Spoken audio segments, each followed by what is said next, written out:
Jerk! Let's go!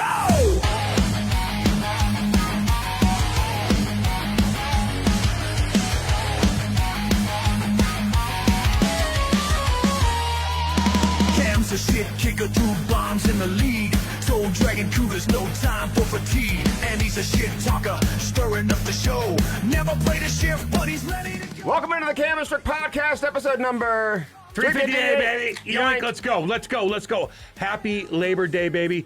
End of the summer. Let's go. All you hard-working sons of bitches out there, little shout-out right off the bat. What's up? I was going to do that. No, I'm doing it. No, there's shit kickers up in Canada, too. I don't think they have Labor Day up there, but... They probably have something, right. I would say. But it's probably called something different.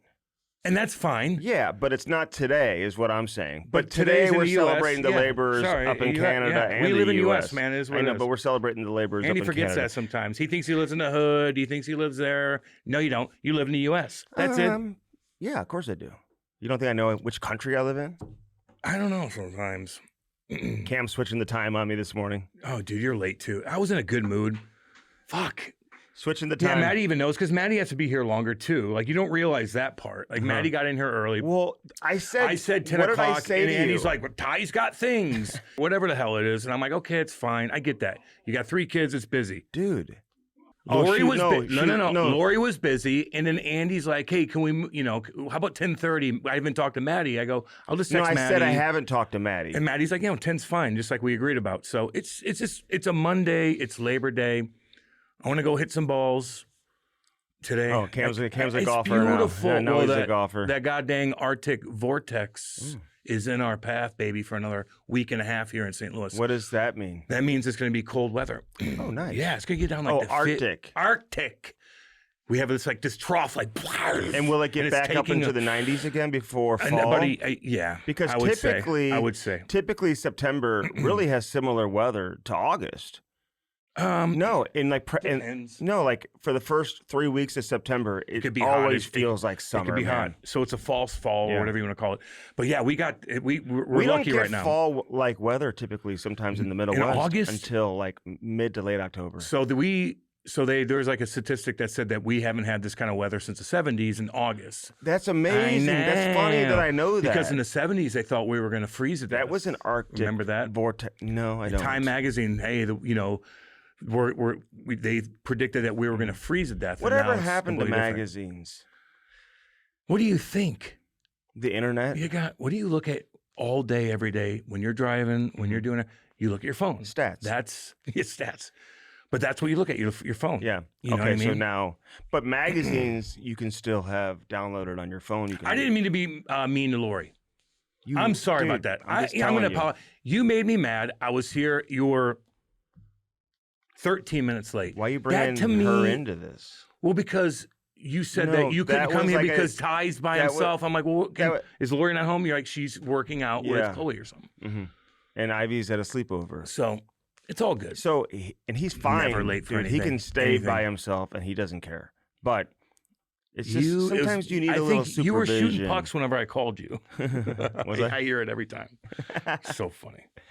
But you know what? It's always it's a calming thing for me to do.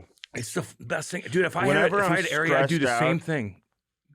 Boom, put music on. Since I was a kid, it. I just stick handle or go shoot pucks. Rip pucks in the basement, or your garage. Why? Is that why you're shot so goddamn hard? In addition to it, no, I never had a super hard shot. No, we know. But I do have a lot of Swedish and Czech Republic. Can I say something real quick? Blood in my system. I went to an all-black event. Saturday night in the city. The Black Cats? The black community, which I love. No, but was it called the Black Cats? No. I had to go on stage and introduce the band. It was the Fabulous Motown Revive. Little shout out, baby. What's up? Mm-hmm. All black event. I don't think anybody knew who I was or anything like that. Didn't matter. No. Lovely people, Andy. Kate and I were there. Oh my God, you act like you've never met somebody who's different than you. I'm sheltered. You act like you went to like a foreign country. I'm sheltered. And I went and I met a black person this weekend. So there was a black event, and I had a dang good time. Dude, you would have never lasted in my school, bro. Parkway North is in Creve Coeur. When I was in the in Creve Coeur. I was in the huddle, lovely people. Great time. When I was in the huddle, and I wore the wristband with the plays. I would call out the defensive plays. So I would like Brady. Just you this way. But I remember saying in the huddle, true story. Mm-hmm. And Mr. Woodson, he was the defensive coordinator, and he was in the huddle during practice. And I said, "I'm the only white guy here in the huddle," and everybody was like, "What up, Strick?" And the coach, African American, gets in my face. He goes, "You got a problem with that?" I'm like, "No." I'm not saying I have a problem. I'm just pointing it out. It was actually a badge of honor. Like, yeah, dude, I can fucking ball. Hell yeah, I can fucking come in here and ball. How big were you at the time? Maybe 5'7", 105, maybe. Sick. But crushing guys. Heart of a lion. Kelly Chase, heart of a lion, baby.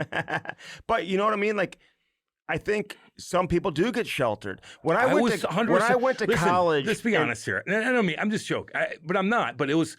We went down there, and I'm supposed to sign autographs, and I went on stage and introduced a band and stuff like that. That's great, you did that. And it was no many hockey fans, but the people they were all dancing. A lot of the older women. And that was through the radio station? Who asked you to do that? The alumni. Oh. So they had they all kind of, all these like older, cool, fun women that probably all live right down there. They're all friends. They probably go to these things all the time. It was a 3-day event. They all dressed the exact same. They were dancing and grooving. It was awesome. Damn good food. Can you caters. give me an example of what you said on stage? What? What'd you say on stage? I was really worried about butchering that name. The Fabulous Motown Revive, but the Revive was kind of like spelled differently. How was it spelled? I don't remember. But they were damn good. You had to what? What? What did you have to do? I went up there like this. They're like, just talk about your career. And I went up there. I'm like, I don't think anybody even knows who I am, so I'm just going to keep it simple. Yeah. And I was like, hey, I'm Cam from Eureka. I'm a St. Louis guy, blah, blah, blah, blah. Mm-hmm. Play for the Blues. Love all you guys. Let's have fun tonight. Boom. Okay. That's cool, what I did. No big deal. You know, it's all good. There's not a better feeling than getting involved in the community and doing community work. I went down to St. Louis. Now, I usually don't go to St. Louis much. Downtown, I'd like to know where it is, because like your version of downtown. Keener Plaza, baby. Oh. Yeah. So it was we went outside? Yeah. It was a huge concert outside. Not huge a concert. But we went to the 360 bar and we look over and there's not many people down there. I'm like, oh boy. And then all of a sudden it got packed really quick. It was cool. Who's we? Me and Kate. Oh, okay. 360 bar's nice down there. That's really cool. Inside the Hilton Hotel. Yeah. It's really nice inside there. Yeah. I haven't been downtown in a long time just to hang out besides going to Blues games or something like that. So I felt, I always give the city a lot of crap, and rightfully so. I do. And, people, call me out on that here and there, but I try to keep it as real as possible. I had a damn good time. I never felt unsafe. Not even fucking close. No. Now, it wasn't 12 o'clock at night, but I had a good time down there. It wasn't 1 in the morning. So I just want to apologize to the city of St. Louis. I want you to walk to your car. What? No, we got a valet at 1:30 in the morning. Not doing that, though. I'm not doing that. With Kate? No. See, there's boundaries. But would you do that even in the county? You got to be careful with that. I saw a video today of a guy who escaped from prison, and he was hiding in somebody's hiding in somebody's backyard in the trash can. Yeah, it's probably your house. Put himself in there. That's where the prisoner's at. I did watch college football all weekend, which is very interesting. I love college football, man. I do. I do too. But the Notre Dame Miami game annoyed me and was boring to me. Yeah, there's some boring games, no doubt. How about fucking Florida State and Archie? Archie's getting chirped. Dude, Archie didn't play in that game. Archie plays for Texas. Texas and Ohio State. Oh, my God. Ohio State. And Florida he is State getting chirped. And you know what? Bashed. Yep. I didn't know enough about it, but every time I would read the analysis of his game and hear about it, I'm like, and his last name is Manning. Like, why wouldn't he be a stud? You know what I mean? He's got the look. Why wouldn't he be the first overall pick? Okay. But then he goes out and performs like that. Dude, Peyton and Eli didn't do that. I'll tell you that. Yeah, I bet they did. I bet you they did. I bet you they did. And it's his first real big time against Ohio State start, dude. He's in the horseshoe, in the horseshoe, whatever the fuck it's called. Cam's a college football guy. Can you tell? No, I just got into it 4 years ago. Isn't it fun? 4 years ago, I got into it. So, what's your favorite team? I don't know. You don't have a favorite one? Mizzou. Really? God, yeah, they're so boring. Nah, dude. No, I like their quarterback looked awesome when they beat him by 60. Okay, but that was Central Arkansas. Look at who they play. I'm not acting like I know. I did play football. I like college football better than the NFL right now. Yeah, I do. Mm-hmm. I like these young kids, man. They're fucking making money. They're pro too. Yeah. I like the fan base better. I love Ohio all State, that stuff. Texas, dude. You got that was basically is an NFL game. Yeah, there's so many little. There's a lot of NFL players on that field. But he's getting chirped. Okay, Ooh. so he's getting chirped now because his name is Manning. I mean, listen. You go on the road, you go to Ohio State, who is a perennial, national Monsters. champion contender, and they only gave up 14 points, but you only put up 7 on the board. And I watched Didn't every look single crisp. one of his throws. So did I. I'm being serious. No, it's easy to do. It's easy to watch every single I one. wa- You can go on YouTube right now and show every somebody single one. clipped off every Yeah, single one of his every throws. one. So he was completing Takes a lot about of 30 the seconds. underneath throws, the screen passes. I think I saw one completion downfield that was maybe greater than 15, 17, 20 yards. The rest of them, he was off. He had a nice touchdown pass, but He didn't look quick. Like I don't know. Well, he's a Manning. None of them Then- played quick. They beat you with their eyes. They beat you with He their could be. brain. I thought they he beat was you an with their unbelievable. arm Wait. strength. I thought Peyton will run at the beginning. No, Yeah, he did. Peyton ran. So, not much, but he could still get. Like he didn't No. look quick at all. Is my point. But at but all. what I'm saying is, if he can come in and just completely break down a defense and read a defense right off the bat with his intelligence and have unbelievable, game to unreal get arm into. strength, Yeah, then it's all good. You know. I'm rooting for him, man. He's going to be fine. Dude. I'm rooting for him. College football is entertaining, dude. It just How much money do you think is. he's making? A ton. Like, Imagine him walking around. Like, imagine being Archie in Texas. Those beautiful women everywhere you look. I don't even know if is he on campus? Archie's his grandfather, by the way. But yeah, he's Archie. Yeah. But imagine him like walking around. Like, is he around the people? Is he like in the secluded area? I liked his answer the other day. You gonna answer that? Oh, he's got to go to. I'm sure he goes to class and stuff. He doesn't like do that. it online. He's No. going into class. I would think I bet you he there are. doesn't. Well, nowadays I feel like more kids do everything online. I was you know gonna what say, mean? does he have his own little compound think with all the other Do you athletes? think he just goes to the facility And and just goes- watches video and trains? and it does his thing online? Like he's just playing football. You think he's walking into a class and sitting next to a normal person in a class? I think there's technically, no way. historically, he would be. I don't think anymore, man. These guys are making millions of dollars. So they don't even go to school. You I think? think there's. I could be wrong, and you guys could like correct us. But I what don't if know. you're I'm making? curious. Say he's making $7 $6 million. Yeah. I'm just throwing out a number. Yeah. With all his endorsements and everything else. Are you really going to? Are you? And you're going to the NFL next year, like in a few months. Like you right when the doing season anything? ends, he's not going to another class because he's going to train for the combine and all of that, right? Yeah. So the day the season ends, like he's off campus, he's done. He's out of Texas. So does he have to get good grades? No, Andy. Somebody's now? doing it for him. You know what And I'm like, when was the last kid that got suspended for grades? When was the last superstar basketball player, football player for missing class? for missing class and got suspended from a game because of their academics? And I think if you did suspend Seriously. him for that, Maddie, I don't know if you knew, like when. uh, We joke about it all yeah. day on the radio. Like all the guys, like when's the last time that happened? probably not. Not It for a long probably hasn't time. happened for. But these guys are professional athletes, man. Mhm. And they're making the school so much goddamn But they're money. not. But they're paid college athletes. They're pro athletes, dude. I look at them like they are pro athletes. Anyway, I just do I know everything that's going on with everything with the portal? No, but I like watching college football on a Saturday, fucking chilling. Mhm. It's getting cold I know, it's outside. great. It's goddamn awesome. Well, we got this Arctic thing going on. I Arctic had to put polar my vortex. red hoodie on today, although Ty The told me not to wrinkled wear one? it. I know. He's like, dude, don't wear that on your podcast. Why? He said it's too bright red, but it's cool. It's first form. First Dude, form I makes gotta this. I gotta be more brightness. Yeah. Like Kate's like, can you put color into your fucking attire? What color is that? Maroon? Yeah. Yeah. And black, which is my favorite color. Yeah, you People like- say it's more of a shade. Mhm. It's a You color said to that me. last week. We heard you say that last week. So you don't have a favorite team? I hung out, Mizzou, just just so you know. real quick. Yep. Mizzou football. We'll move on that because I don't want to lose the audience.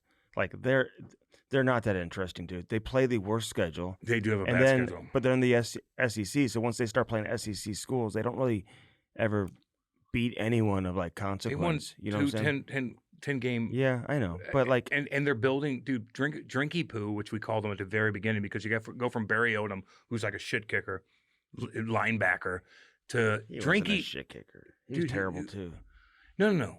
But he played. Drinkwitz looks Andy's like calling Barry Oates, I'm not a shit kicker. He would fucking put he you would. downtown No, but Chinatown. they weren't very good under him. Is what my You point. and Drinky Poo, that'd be a good fight. I think he was good as a coordinator. I don't think he was. No, I'm not talking about being a coach. I'm saying when he became a coach, he was already a player. He's still got that coaching, inside linebacker look, man. He's a big. Oh, yeah. I remember interviewing him. He's an awesome guy. He's cool. But then you get Drinkwitz in there, and you're like, ooh, who's this nerdy guy? But now he's bringing so much money into the fucking that facility, dude. Look at the background. They're building. It's like $150 million project. Let me say this though, and he's recruiting. And ever since he's been in the SEC, he's getting a lot of players in the portal. But I hung out with him a few years ago at a Blues game for a long time. I interviewed him on the game, and the interview got pushed back. I think for some penalties or something like that.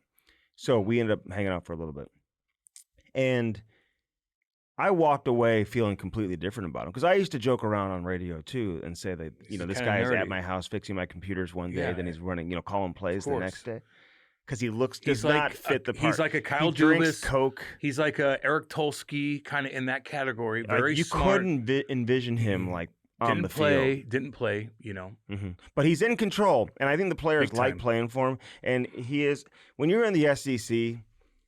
I think that does give you an edge when it comes to the transfer portal because a lot of these, studs who are at lower program who weren't recruited highly and or heavily, and now they have an opportunity to get into a big time Power 5 school in the SEC. You're going to attract some of those kids. Or you were recruited heavily and you're backed up to some monster guy, and you're like, I need to play. That too. Yeah. So the Mizzou's goes anyway, whatever. But they play a terrible schedule. I love fall. Non-conference Hockey's schedule. coming up here, baby. Let's go. Although there's not much going on with hockey right now besides, I guess, the Mitch Marner stuff. We did post a clip where we're like, did he need security? Okay. And then I'm like, I needed shit too. And people are like, you're lying. I'm like, I'm lying. You don't think I got death I don't know if threats he from was that? lying. I think he was saying we were lying about that we said this back in June. Oh, okay. I was like, no, I don't. You could ask my parents. Now maybe I don't know. You say you have letters. Bring the letters in and let's see the letters. You could ask my parents. But your situation, I mean, just I deserved in terms of the timing of where we're talking 2005 versus 2025, 2007 versus 2025. It's a big social difference. media. It's a big difference. Mitch Marner versus Cam. No offense. I'm just saying he is like they hated me. I know. Like you cannot believe. For a couple days. It wasn't round the clock. It was news cycle. It was for a month. Okay. Which was really, for really the anticipation for you to come back. Yeah. Okay. Dude, I believe you 100%. I'm not even like downplaying that. And I remember it at the time. But the situation with Mitch Marner, completely different. They've been the core four, underachieving. He lives there. Losing in the first round. He's from there. He lives there. Yeah. He's the face of the team. It's the biggest. And the coverage that you get today is even different than it was in 2007. The social media. Yep. So I can't put it in the same category, but yours is more like John Tavares or something going back to New York. No, mine's more like you did something horrible and we hate you for it. I got you. But it's all good. I remember saying that on the podcast that he needed security, dude. And when I was told that he needed security. Now, the only thing I'll say about this, and at the time I was like, fuck, no wonder he's leaving. Although players around the league have been telling me for several months that he was going to Vegas. I think this was probably in the works. No doubt. That he was leaving Toronto when his deal was up.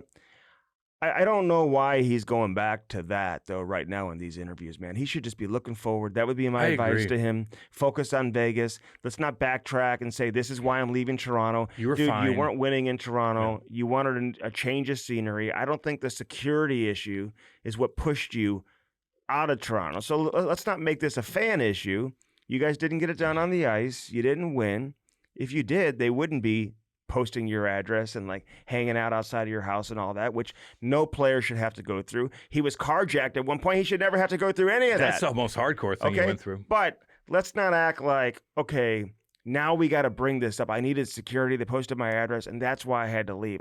This was a hockey decision, too. Hockey was a big part of the decision, and I think he made the right decision. He's going to Vegas. He's going to have a chance to win. New lease on life. Turn the page, man, and look forward. I wouldn't look back. Okay, but in the interview, like, he just get asked a question? I don't know.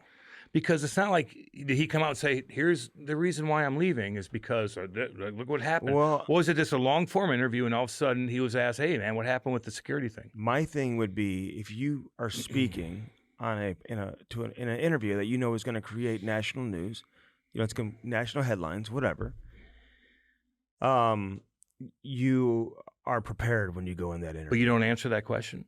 I think you answered it, but I think you know how you're going to answer it, and I think that was part of the plan He could've coming said, in that like- he was gonna provide that information. Like, yeah, it did happen, but listen. No, he wasn't asked if you needed security. You don't think he was in I that? don't think that was the Okay. question. Well, that I think he volunteered that information. Well, that's a different story. That's Okay. what I'm saying. Yeah. Nobody knew that except us. Because and sometimes that and happens. our listeners. Sometimes That's why you listeners, man, you guys who listen, you get the advantage of knowing before everybody else. So all the listeners know in advance. The Canvas Truck listeners knew. Everyone else didn't. This comes out, and are you seeing the reaction from everybody? Oh yeah, dude. Oh, How are God. you reading into this reaction? That they're killing him? Oh, they're killing him. They're killing Mitch Marner. Okay. As far as they're like, you got to bring that. This is why you're going to kick us again. Why? That's my thing. Why are you bringing that up right now? Because I was wondering if he was asked a question. I don't think that was the question. So that's I don't think the because question. if we did an interview, I would ask him, hey, I heard you needed security. We talked about it back in June in the Tage Thompson episode, if you want to go back and listen to it. And I think we said it in the episode after that too. Yeah. So you can go check that out. But we brought that up because I heard he needed, that's like, he probably wants out of there. It's probably not the best quality of life. You know what I mean? For a superstar in that when situation. you become a lightning rod, yeah. Well, and you're underachieving as a individual and as but a it's not like team. he did anything bad. Like he still put up so many points for you. Like, is he a mean guy? No. Did he really get How in do you trouble? think he comes across? Did he Give do me your- anything give me your domestic opinion. violence? No. When you hear him talk and you You know. see his facial expressions and everything, how do you look at I it? feel like he's a little out of touch. Mhm. He's just kind of like in his own world, Yeah. and rightfully so, because he's probably in his own world for a long, long time, and he Mhm. doesn't know how to be real. It's like when he said they treat You us like know. gods around here. He just doesn't. So what is it? He doesn't Either have you're getting death threats, or aren't you a god? right. And he's supposed to look up to you? You sure they're not praying at your altar in front of your house instead Some of people threatening you? Just would We're gods. would struggle. I think if they weren't professional hockey players in doing anything else. Yeah, I know, but you are. Right. know. No, I'm just saying. So it's like Sure, I struggle doing anything else. some without people being a don't hockey player. have the best street smarts or the best common sense. What and- would you do if you weren't doing what you're doing? Good question. dude. Exactly. What would I be Good doing? Am I going to question. be digging ditches? Probably. I'd probably be in a sales. military. If I could pass a drug test, I'd probably- possibly. Probably Sales. for a WNBA team or something. Probably Oh, get that'd involved. be sick, baby. God dang right. Probably get involved in the league somehow. That's what I call it, the league. The league, baby. So anyway, I saw some funny. I'm not gonna get into it. so for Mitch, Yeah. that I think that's a lack of awareness, a lack of Sure, street that's what smarts I- in that yeah. situation. Like thinking that's going to create maybe some sympathy, or people are going to react and be like, "Oh my God, I can't believe you had to go through that. No wonder you had to leave and go. We wish you the best." Yeah. Instead, it probably backfired. Did he based get? on what you're saying, the reaction's been. Yeah, it's not good. Did he get carjacked by gunpoint? I think that's what carjacked means. By gunpoint. Well, when you get carjacked, usually it's by Could gun. be from a knife. Dude, who are you kidding? Somebody Oh. could be like this to you, Andy. You'd be like, take everything. So I'm just curious. I Like, think was it a was gun to the face? in his Range That's Rover a at the hard- movie theater. At the movie theater? Okay. We don't know. See, if I was doing the interview with him, You know? like that guy did, instead of talking about like security, I'd be like, "Hey, tell me about the carjacking. What happened? What happened? Were at you that with your movie girl theater?" too? Oh, Yeah. Jesus. Yeah, probably with That's friends. what I want to know. That's the scariest thing going. Wouldn't Sorry, you? but that's the scariest thing going, especially in the United States, is Do you getting wanna killed know- for your cell phone. Oh, for no reason. for no reason. When you just don't They expect don't it. even care. Life just They ends just like kill that. you. There's They'll people rob you for there's your people- Audi, you there's- know? There's people like that are out there, Oh, yeah. and they will get you. They'll get you, man. It's the scariest thing going. But I've got cameras, And then what? security They don't cameras. even care if they're caught. What do you have when they come in your house? Is your camera going to be like, sir, I'm going to punch Did you? you see the video of that guy being arrested? You know. He was probably 20 years old. and he was like, he's been arrested like 6 or 7 times in the past X number of And months. he's like, they don't take me to jail. and they he was let like, me what? out. They're just gonna let me out in 3 days I know. or something. Did you see that? Yeah, dude. There was like 59 shootings and 7 deaths over the weekend in Chicago, and the mayor's there like, well, we don't need, like, go fuck. I would love to have just cops everywhere. Hell yeah, it'd make me feel safe. What do you think? Police presence. That's everything. So they want to hire 5,000 more. That's exactly what they did in D.C. Yeah. And well, probably the guard. And since then in D.C., you're saying the crime has gone down. So down, dude. And what Big about time. here? Well, they haven't done anything here. You know. Oh, No, how's the St. Louis crime? I mean, god awful. It's god Still? awful. Yeah, it's god awful. Look at a paper once in a while. It's every day, every night. Something.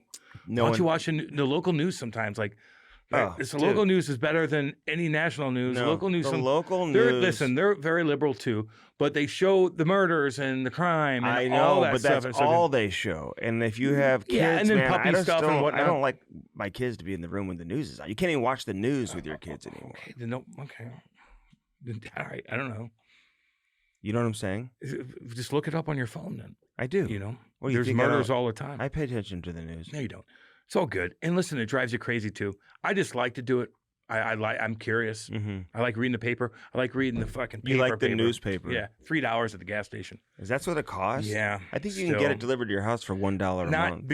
I leave too early sometimes, and I used to have that, and then I would just miss it. Oh. I want like for the radio. That's when you know you leave early. Yeah, no shit. That the newspaper Yeah. isn't even there yet. Did you remember we talked about this before, though, Andy?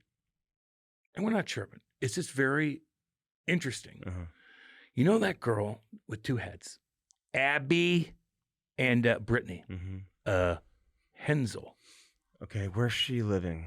Don't know. They had a child How together. many arms? Like 2. How many legs? 2. How many? Eyes 4. Mouths 2. Noses 2. Ears No. 4. Brains 2. No. Body 1.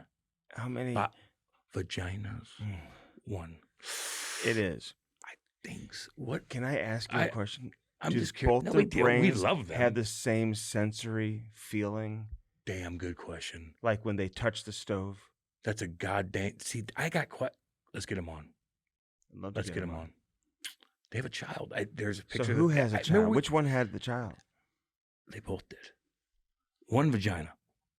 Okay, So who's married to them? I'm just curious. I don't think it was a Yeah, wedding. You know, I don't think it was a marriage. it's just a different thing that I think it was. it's interesting to understand the situation.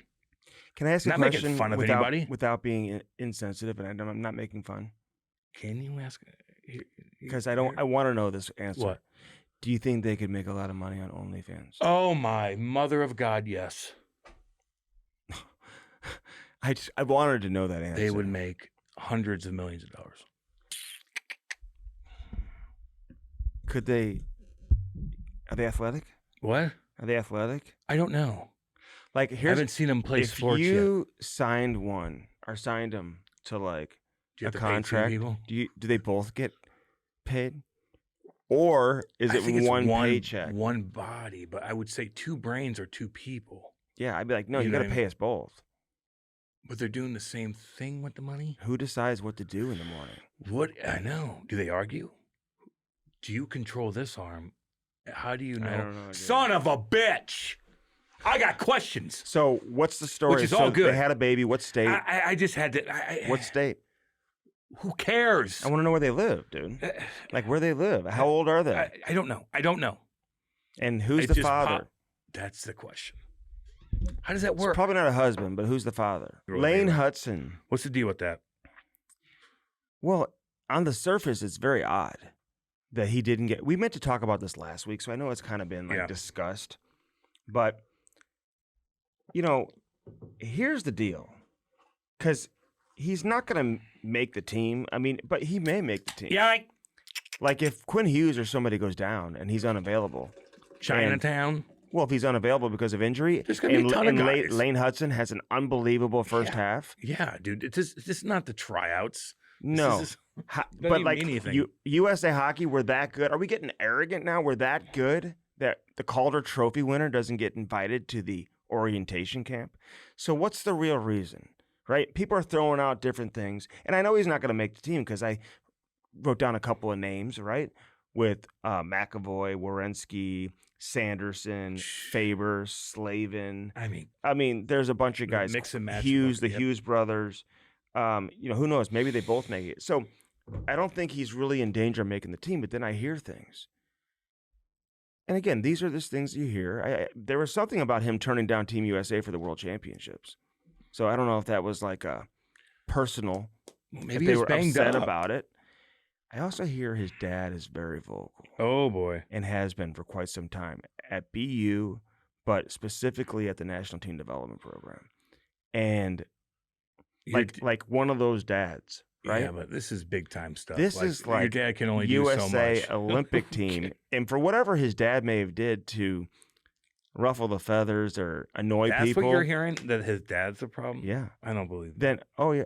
I believe that he is a problem. What do you mean you don't believe it? No, I believe that they wouldn't give a fuck if your dad's a problem. Get him but on. I agree. But right? like that for the U.S. Olympic team, whatever annoyed you from back when he was a little bit younger, college national team, shouldn't really come into play he's here. Good. So that was a shock for a lot of think people. They're loaded. Oh, they are loaded. And they have a guy like that, and maybe they don't need another one. Dude, 100%. They don't need another small, undersized power play guy. Exactly. They've got that. So, but again, the first half of the season, if he comes out and tears it up, maybe he plays his way onto the team. But to me, it would be no harm, no foul to invite him to the orientation camp. I don't know why. That's a question for Billy Guerin. How many people can you? I think it was like 40-something or whatever it was. So who would you take out to invite him? Like, I think they had like that Jackson Lacombe. Or whatever. Okay, so there's a couple guys that you could have done. Okay. Just asking. But he's a good player. I'm not saying he didn't belong there. I'm just saying he was. Lane Hutson came on the scene hot, man. Like came on hot, and he plays different, and their team's pretty fucking flashes, good. And I think he plays in a loud market, and I just think he brings some attention to USA hockey. I agree. Like, why not have him there? Again, they're loaded. Everyone there isn't going to make the team anyway. Maybe it's to spark up his ass a little bit, Not that he needs it, because I don't really watch him in a day. But Cam, like this. Just a tryout's going to be for 4 months. Don't listen to like some of the stuff that I'm saying that maybe went on and dismiss it, because for him not to get invited, there's got to be some type of personal issue going on. I believe you. No. I believe you on that 100%. So I just think that it's so petty if you have a kid that could help your team. Why did he fall into the second? Why did he fall to the second round? Well, all you dads out there, remember, your kid could be unbelievable, and you could be a fucking jackass, and your kid slides still, even when he's older and in the pros, if this is the case. So remember that. You're going to fuck him when he's in goddamn Pee-wee and Bantam and all that stuff. You can still do it whenever he's a superstar. It's a question for Jay Pandolfo. He would have had to deal with it, obviously, at BU. Maybe he comes out and says, like, no, there was no issue at all. Like, you could shut that down. John Van Beesbrook, were there any issues at the National Team Development Program? How powerful is he? You can't shut a dad down as a fucking BU organization or Team USA. Are you out of your Olympic? Are you out of your mind? I know. You can't shut a parent down. When he's in the NHL? When he's in the NHL, you can't shut a dad down? Get out of here. I'm sure they certainly did. If he's good, he's good. I bet you they did. I bet you they just have what they need with that. No, they do. But again, no harm, no foul. He's a big part of the future of USA hockey. Why wouldn't he go to the orientation camp? Which, when Jake Gensel came on with us, it's not a tryout. They're not like going through drills hanging and out. You got a bunch of guys up top with clipboards. And they're talking to the media and hanging out. It's a media event. Yeah. So have a popular defenseman. Have the Calder Trophy winner from Team USA. But hey, or what's the real reasons? Like, why? I just feel like. Has anybody said anything? No, but I feel like with other sports, man, we would know. Like, what's the, like Schefter would be like coming out and just be Shador's daddy. Yeah, exactly. Like, you knew something went down. When Shador didn't get drafted, all the reports come out about how he handled himself in some of these interviews with these teams. Yeah. Right? Yep. And it's like, if, like, I'll give me an example of like a popular NFL player. If he was a free agent and he left, one of the most popular players in the league, and he was getting harassed and had to have security out of his house, we would know that. Yeah. Prior to him coming out and unveiling that. You know what I'm saying?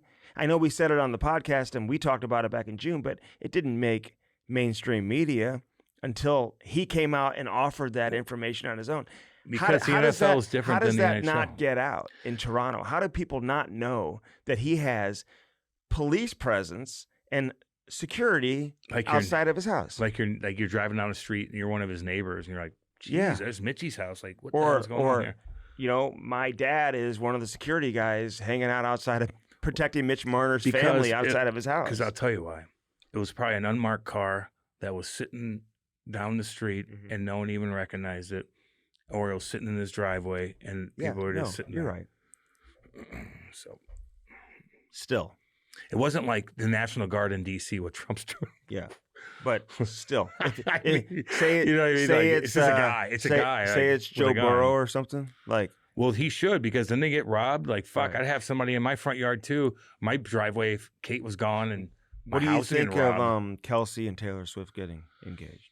It's like people love it so much because they're the queen and king of the United States right now. They really are. I mean, and they are. They are storybook in every way possible. My wife loves them.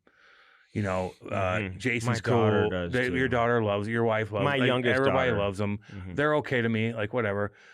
Kelsey had that like Pfizer fucking vax thing that kind of bugged me a little bit. He's kind of nerdy. Wait, was he a? Travis did. Yeah. So he's was like Pfizer because she's, you know, they asked Trump about it because I think she was kind of anti-Trump, right? Yeah, God, yeah. And was he? She saw climate change. Look at her jet. Look how many jets she has. I know, but he is too, though, right? Was he kind of like no wokey poo? But they're good people. I think she's because Clay Travis tried to come out and say like even these woke girls will end up being with like Trump supporters, and I didn't. No, Travis is not. Like, he's not. He dated black girls. Yeah, the whole time. has. They were hot. Oh my God! There you go again, dude. They were hotter than Taylor. You act like you're surprised with They it. were hot way. Taylor's so. You think she's hot? She's successful. Is she gonna sign a prenup? You know who's hot is There's hotness. It's not even like an actress. It's more of a. Who's the quarterback for the Los Angeles Chargers? Oh God, fucking Herbert. You seen this? Oh my. And she's a singer. I wouldn't even want to sing her. Just have a hot chick. Oh, the hottest thing possible. A model. If she could play guitar and sing, I think that's one of the. They have too many. I don't want that much. Again, you don't want her to have that much attention? No, as my wife, no. I wouldn't want crazy stuff like that. I wouldn't want. But something about that's just me. The Taylor and Swift. you can chirp me all you want. Taylor Swift. I wouldn't want Jason Kelsey thing is like. I like Jason Kelsey's girl. Yeah, she's cute. Oh, No, I mean Travis Kelsey. Yeah, like their relationship, like. She was so much more famous. Like he was, I mean, he's famous, but like not. She's 20,000 times more famous than him. But like, he wasn't even close to being on her level. Like Tom Brady would be close to being on her level. You know what I'm saying? He's a good-looking dude. And she's not dating him. She's dating like just like this like all-pro tight end. Yeah, and he's probably a good person, right? You know, and he's handsome. Who lives in Kansas City? You know what I mean? Like, how is she? Or I don't know. Famous, but not even as famous as Patrick Mahomes. You know what I'm saying? She's been famous. Now he is. He is, yes. She's been famous for a long, long time. Like, is she normal? You know, I don't know. It's hard to be normal and be that popular. Do you think she's the most popular person in the world? You think they would sign a prenup? Yeah. Like she would say, you got to sign a prenup. Fuck yeah. It's not even her. It's her people. Like, no. She's worth billions.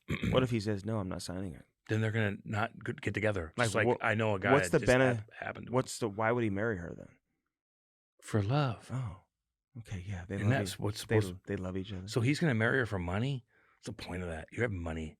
Yeah, but you can as much money as he has. Yeah, but being with her, what difference is that going to make? Being with her takes his lifestyle to a completely different level. Do you want it? It's already there. What do you want? Why would you even want that attention?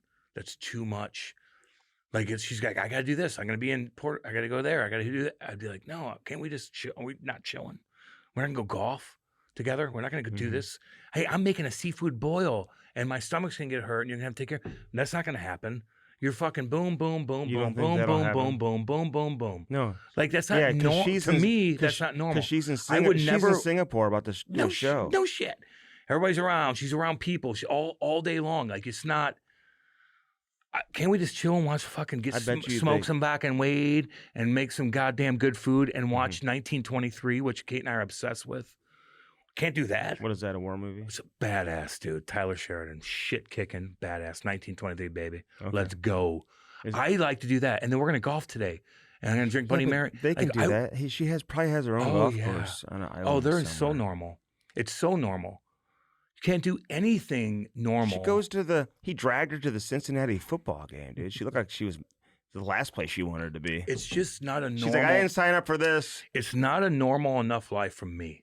If I wanted my girl to be, I just. But when you're as famous as her, and no matter what you're doing, if you're single, no matter what life doesn't change for her. He doesn't change her life. It's chaos. It's just Although chaos everywhere. he's given her another platform. Not that she needed one, but now she's got a football platform, which she probably didn't have. That's what you're looking before. at. Then what are we doing? You need another platform. She probably loves that, dude. But that's why you got married, because you have another. No, platform? but you don't think that's attractive? People to do her? think. No, that's why they were dating and like hanging out and doing all that thing. You don't think that was because people were always speculating that she had that new album coming out. It was the Super Bowl and all that, and so she was benefiting from that.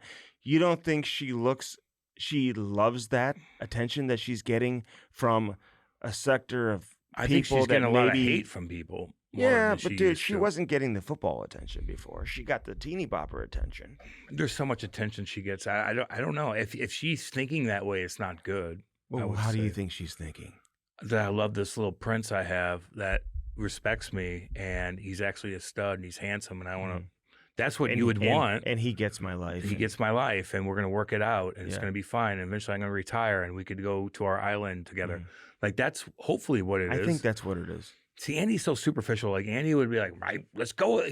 We're connecting things like business people do that you like some of these politicians like Macron from France. You see his wife? Oh, yeah, that's true love. True love. Why wouldn't it be? True love. Isn't she? They just marry to get to a certain level. Like, if you're doing that, you're fucking miserable, man. Dude, you don't think a lot of these celebrities marry for that reason? And what happens? Shit goes down. So and what's your prediction? You think this is like a I don't know yet. match made I don't in know. heaven? You're like they want to brand together. I'm like, if that's what's going to happen, they're going to get a divorce. I would say you're branding. It's just I don't know. It's not a normal life. Her popularity and her celebrity status has helped him. In what way? Fame, dude. Money. He's become he's way more famous because of it. They all have. Jason has. His wife has. Her podcasts have. Yeah, it's a business thing for sure. I mean, they already were on top of the world. He might give you 3 catches and shit. Like if I'm 52 if you're already yards there, this year. But if you're already there and you need to go to there, like how about you stay there and be a little bit more normal, where you could do things normal? That's how people are. Though. You're speaking. I'm from not that way. Either am I. Like I see. I want to be like comfortable. So I don't want to be crazy. No. I want to be comfortable. Dude, I see people who be normal person. Here's the example I'll use. I know people who like have a successful restaurant, and they maybe have 2 locations, and they're paying all their bills. They're making money. They're living more than comfortably. And then they go. They're vacationing everywhere, and then they say, "Well, I'm going to open up 6, 7, 8 more locations." I know a lot of. Guess what happens? Yep. You know what I'm saying? So it's like. I would be like you. I would just be like, dude, I'm chilling. I don't need to put more stress onto my life. Too much of a risk. Why would I risk everything that I have going on right now? Now, some people would say, well, no, you're going to like quadruple your net worth and do all that by expanding.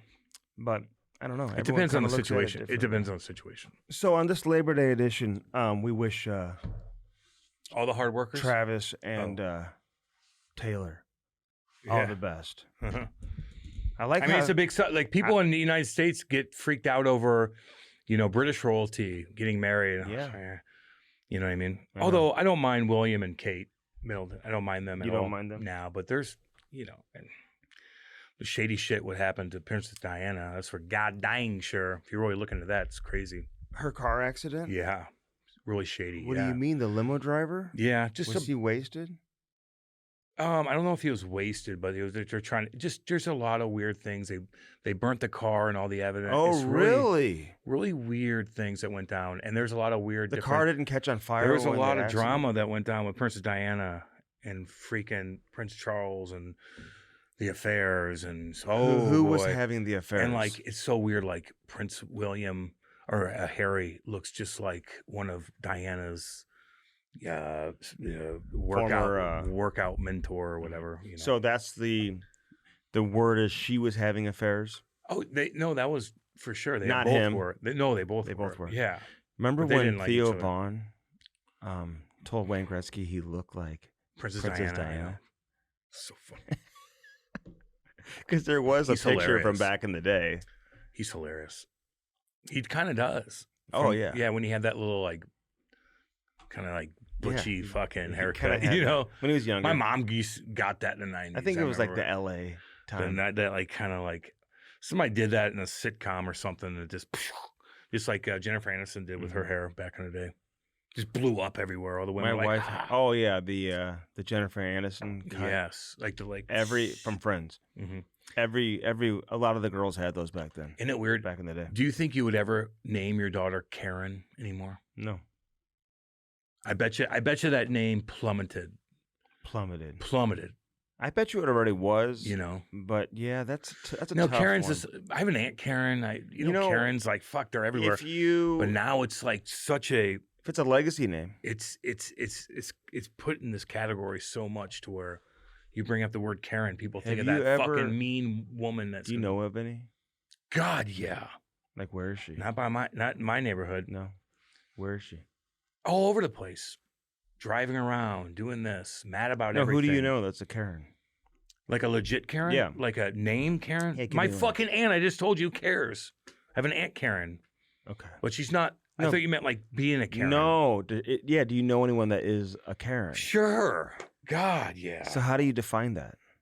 Angry at everything. My way or the highway.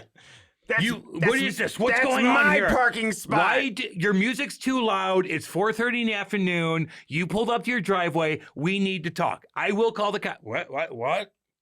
Hey. My music is 4:30 in the afternoon.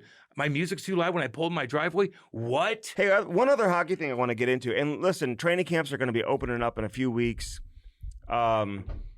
Players are starting getting into town. I saw Zachary Bolduc wearing his Montreal Canadiens, practice uniform, baby. whatever. He's out there skating. Yep. People are raving about Logan Mailloux here in St. Louis already, just watching him skate. I think you just see his size and his skating ability. I think they're excited to see what he's going to look like when it really ramps up and gets going.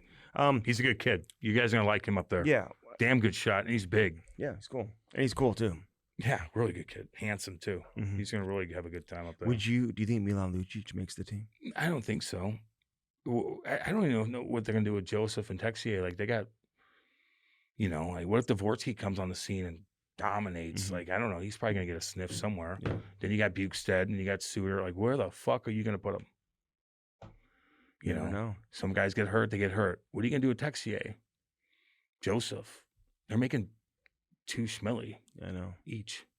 I don't think the owner's So- afraid to put people in the minors, though, man. I know. I agree with that. So They're I'm just gonna saying. put together the best team. to can have a Milan chance to Lucic? win. How was his speed? How are your first 3 Yeah, steps? I think That's that's it. that's the That's answer. the only thing. Is we're gonna find out. Yeah. We're gonna see him. We haven't seen him play in Is a he little lighter? Maybe he can move around a little bit. Yeah, quicker. but I mean, I think they would take the character aspect. No to it. doubt. You're guaranteed tough with him. Yes. No, I mean, like you got a monster. If I'm Braden Shen, I'd be like, hell yeah. I know. But he's got to play too. Like Schenner gets in trouble, not in trouble, but he gets in jams because he rocks guys, Mhm. and he's Yeah, but out there all the The time. thing is, though, the Blues' fourth line is like they can all skate and they can all play. Like Toropchenko hits, man. and so now you lose Foxa, but you still have Nathan Walker and Toropchenko. So we'll see what happens. Bukestad or Suter or whoever you want to Bukestad would be the guy Sonny, right now. Sonny's in the mix too. He may be on your third line, dude. On the wing, you just never know. So where's everybody fitting in? I know. We'll have to get to training camp Yeah. and see how And that all injuries plays and out. see. Yeah, But there's one way, yeah. What are you I know. making $2.5 Hey, million there's bucks? some real What are you gonna do? competition. Yes, no doubt. But for him to sign here, unless St. Louis was like the only option, I mean, go play I some would preseason imagine games. he felt good about and maybe he's not even stressed out about it. Just go play preseason and dominate. Even if it doesn't work out, and Somebody he's will like, pick you you know up. what, I tried to get back in. I went, I maybe gives him some closure at the very least. Somebody will see him in training camp or Yeah. in a 4 preseason He's played games. a long time, man. He's got a lot of experience. Like, and they'll be like, "Oh, we'll sign you." So whatever. again, I don't think you can give an answer either way. I just don't think you know. Nobody can claim they know. So we'll find out once the preseason games get going. I'm concerned, not concerned, but I'm curious to see what Snuggerud does. Like, where's he fit in the mix? It's a small sample size. Like, I don't know. Is he top 6 material? Like, do we know that? I think they've got him like. I know they got him They've penciled got in there. penciled in next to Robert Thomas, Pavel Buchnevich. That's why I'm asking. Like, what are you gonna? Can you play 82? Like, how consistent are you gonna be? Let's see. Yeah, but based on what we've seen, there's no reason for you to assume that he can't do that. No. But it's a small sample size. You know. I agree with you, but the sample size included a physical 7-game playoff series. You know what I'm saying? It wasn't like a call up where he played. He was 12 games. He was all right in it. You know. No, I know. He didn't dominate in the playoffs. No, he scored some goals though. He scored some nice goals where he poke checked a guy in the corner and made a nice power move. Yeah. Like, what are you gonna do though? Like, you know, you still got a lot. He's on the team though. No, I know. Yeah. Are you top 6? Is my question. Well, he's not playing on the 4th line. I mean, okay, we'll see what he does. Yeah. I'm just saying. I know. I hear what you're saying, but he's not you're not competing with him to make the team. Is what I'm saying. No, I'm curious to see how he's going to keep up consistently with the big boys. Yeah, and score. And based on what you saw, you're not. No, I think he looked good. Yeah, okay. But he's a young kid. You know, again, a smaller sample size. Yeah, of course. We've seen a lot of players do that. Really? Where they turn it on for a little bit. They're like, whoa. And then what? And then they fizzle out, or they can't keep up. Anybody come to mind? Or I mean, Jordan Kyrou, you know. He was like 27 years old or whatever he was. Looked pretty damn good. They signed him. Yeah, no. I'm just saying, like, young kid like that, yeah. Well, it happens all the time. Different type of player. Where you come up and you look really good, and I'm not worried about it. I'm just saying. Jordan Kyrou was not Jimmy Snuggerud, dude. No, I know. They signed him. Out of the KHL. Didn't he, like, put up some... Okay, that might have been a bad comparison.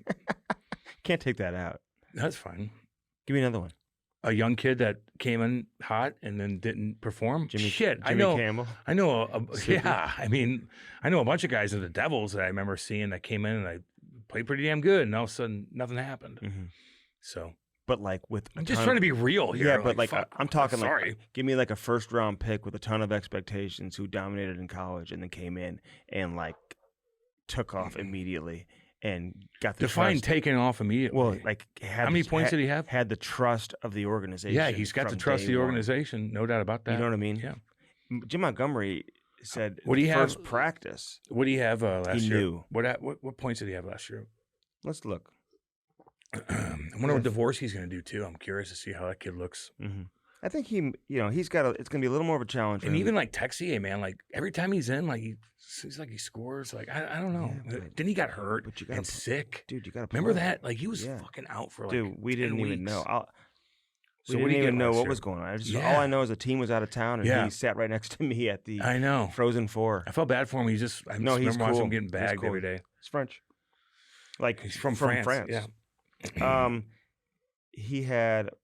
Snuggerud had how many games? 2 goals and 2 assists in 7-game playoff series, and he had 1 goal and 3 assists, 4 points in 7 regular season games. That's a small sample size. Yeah, so I said 12, 14 games actually.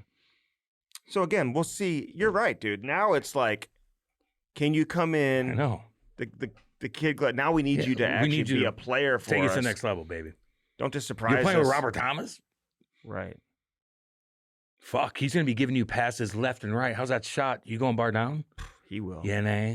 He's got it. Like, Robert Thomas is going to... Andy could... Like, he's finding you all the fucking time. All over the place. How are you going to use that?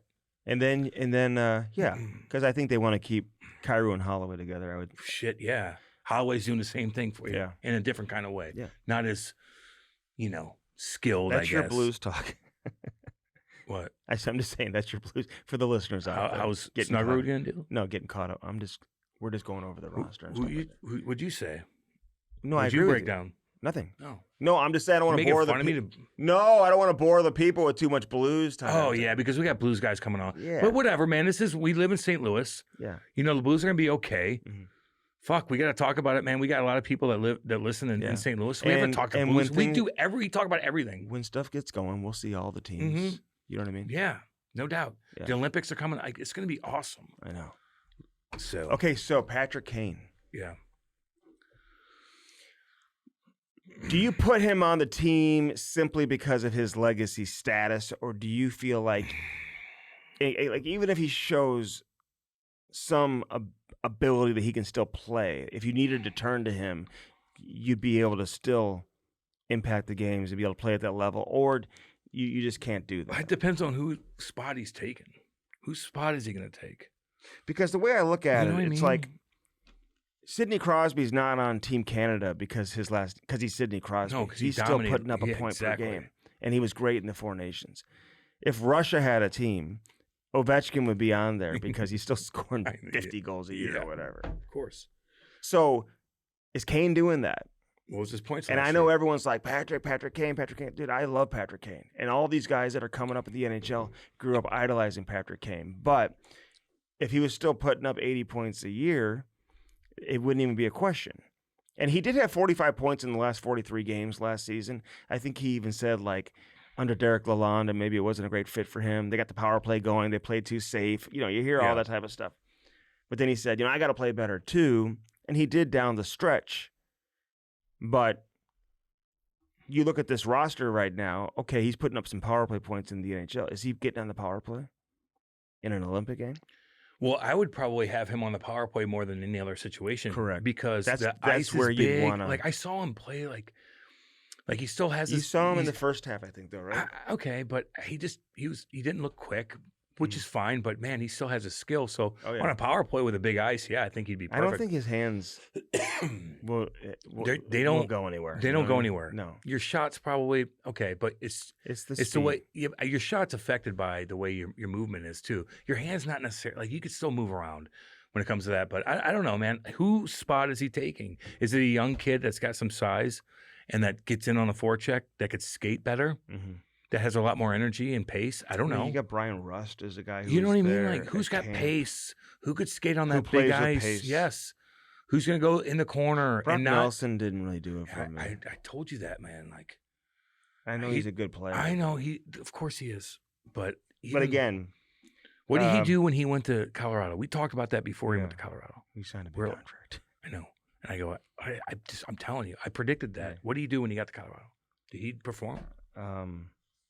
He did. It I don't took think him he forever did. to score his first goal. Remember, if I remember correctly. This is right when it happened. I don't know with him, man. Like I could be off. I don't know. Sometimes you see guys and it's like he's been a great player for a long time. I know. I know he has. No one's disputing that. He had 6 goals in 19 games with Colorado. Okay. What's he making? I think he signed for $7 million a year. Okay. Just asking. Yeah. You know what I mean? So he had 13 points in 19 games. And then in the playoffs, he played 7 games and he had 0 goals in 7 games in the playoffs. What? 0 goals in 7 games in the playoffs. Okay. So that's good. No. Exactly. But he got $7 million a year. I know. For another 2? 3, I think. Jesus, fuck. We talked about that. Some guys, I don't know. We watch enough hockey where you just kind of, I don't know. Like I don't know if I do that. That was like a knee-jerk reaction. Like, it's like we made the trade. We moved assets, so we need to keep him. How's Landeskog going to do this year? You think? I don't know. I don't know either.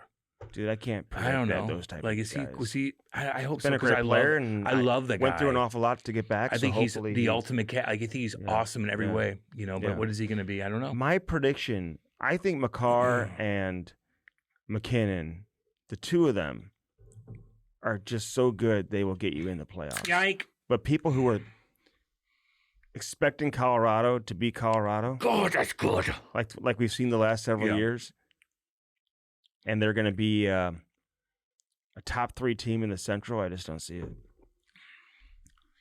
I don't know. Got some players on that team. No, they do. They got players. They'll get in the playoffs. Yeah. You know what I mean? I just don't know if they're going to be goaltending to injuries. I don't know. Mm-hmm. Top heavy, whatever. Mm-hmm. How's Carolina getting today? just wonder if, like, Jared Bednar. I've always loved Jared Bednar too, but he's been there for a long time. Yeah, yes. They moved on from some assistant coaches. Ray Bennett, my bad. So it's like we love. Now, how hot is that seat for Jared Bednar this season? Like, getting a little warm. Yeah, you just, I would say, for sure. He's earned the right to be there as long as he has been. And I'll tell you, he's put himself in position. The day that he leaves there, he'll get a new job in 2 seconds. Yeah. But everybody has an expiration date. You just wonder, is his getting closer, and maybe people aren't talking about it a whole lot? I bet you they're talking about it up in Colorado. In there, yeah. In their mix, on their radio shows and stuff. Yeah. You know what I mean? So. Anything else that excites you, Cam? I'm gonna go fucking hit some golf balls, baby. It's beautiful here. Polar vortex. Told all y'all. When does that start? It already did. Why are you wearing a winter vest? Because it was 50 to 58 degrees this morning, baby. I've been here for a long time. You were 8 minutes late. No, 13 minutes. Which is very, like, it makes me mad. And then I say mean things at the beginning, and everybody's like, I was 17 minutes early. No, I just, 17 minutes early. No, you weren't. We decided 10 o'clock, and he came in early too. And you don't think about him because you don't think. Oh my God, dude! You don't. Normally, you think of yourself. He knows that's not true. So, I've got my fantasy football draft today, so I need to wrap things up, dude. Get things moving on. But Dylan Holloway on this edition of the Cam and Strick podcast, I think people will enjoy that for sure. Anything else you want to get into? Any national news? Anything crazy happening? No, I think we're you good, think baby. You're good to go? Yeah, I think Dylan's cool, man. Hockey season's coming up here. How's your money right now? Are you tying it up? Money? Yeah, well, Monarch money, shit. dude. We need to make more. I'll tell you that. How's my money doing? It's great. My portfolio. No, but I download the app. I like to be everything is there. I like to be organized. You're damn right. We got some expenses I got organized. Yeah, Monarch does that for us, Andy. Monarch does do it, dude. It really is amazing, dude. Monarch Money gives you and your partner, man, full access to bring all your finances together. So everything is there on your app. I want to see everything right there. You can budget. Yep. You can have, you can see how much you owe on everything, what your 401k looks like, what your savings account looks like, damn right. how much you're spending each month. Like, you got to be organized when it comes to your spending. All in one spot. That's what I want. On one app. One app. Let's go. Keep me organized. Create an app like that. Like, how do you just do something like that? I don't know. Like, seriously. What do I how look do you wake up? Why would you ask me that? I'm going to create that app. Because people know coding and stuff like that. That's amazing. I don't even know what that means exactly, but a lot of my buddies do it. Do you know that they're named the smart people, Andy. Best budgeting app of 2025 by the Wall Street Journal? Yeah, god dang right. Right. Like, the best budgeting app. There's a lot of budgeting apps out there. This is the best one. Yeah, that's Monarch, Monarch baby. Money, Let's baby. Go. Forbes best app for couples. Do you know the number one cause for divorce? Money. You know the number one cause for people screaming and yelling at each other? Money. Or infidelity, but money. Okay. Probably but money. Both. So my mom and dad. It's just worst thing ever. Yelling about money. Ugh. Do you ever argue with your wife about anything else but money? Yeah. You're a bad example. I know. I'm not normal. No, the people, yeah, of course they do.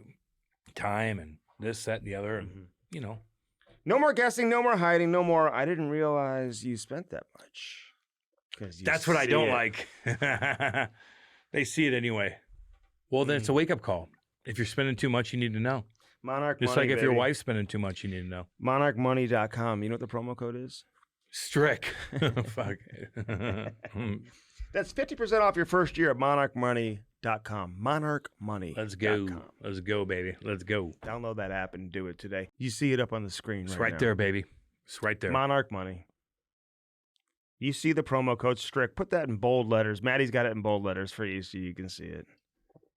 50% off your first year at MonarchMoney.com. All right, Dylan Holloway on this edition of the Cam and Strick podcast. His impact, how would you describe it last year when he came to St. Louis? Impressive. Really? Yeah, very much so. Instant. He did a little bit of everything. We're gonna have Jim Montgomery coming out here soon too. We talked to him about it, but yeah, no, it's instant. That's why he's on the second line. He's playing with Jordan Kyrou, and they were very successful. They were probably the most consistent line, besides maybe I would say Walker's line was very consistent in a smaller, again, timetable that they had as far as ice time. He would have scored 30 goals if he didn't. And he got get banged hurt. up. But he goes hard, man. Like, he hit guys hard, too. Yeah. Like, he does a little bit of freak everything. injury. Yeah, I didn't even notice it. And you know what I'll say? This is the first time that he's talked about this injury publicly. Yeah. No one's heard him discuss this. The team didn't really discuss it a whole lot because the time of the year when it took place, they're not talking about injuries. The fans were like, he might be coming back. We're like, no, he's not. But he was saying if they got to the final, he recovered quickly. I think it initially, just like you talked about, with his injury, people thought maybe it was a week thing. Oh, yeah. Ordeal. And people were like he'd be back for the playoffs. For sure. In the first round. He can play in Game 7. Yeah.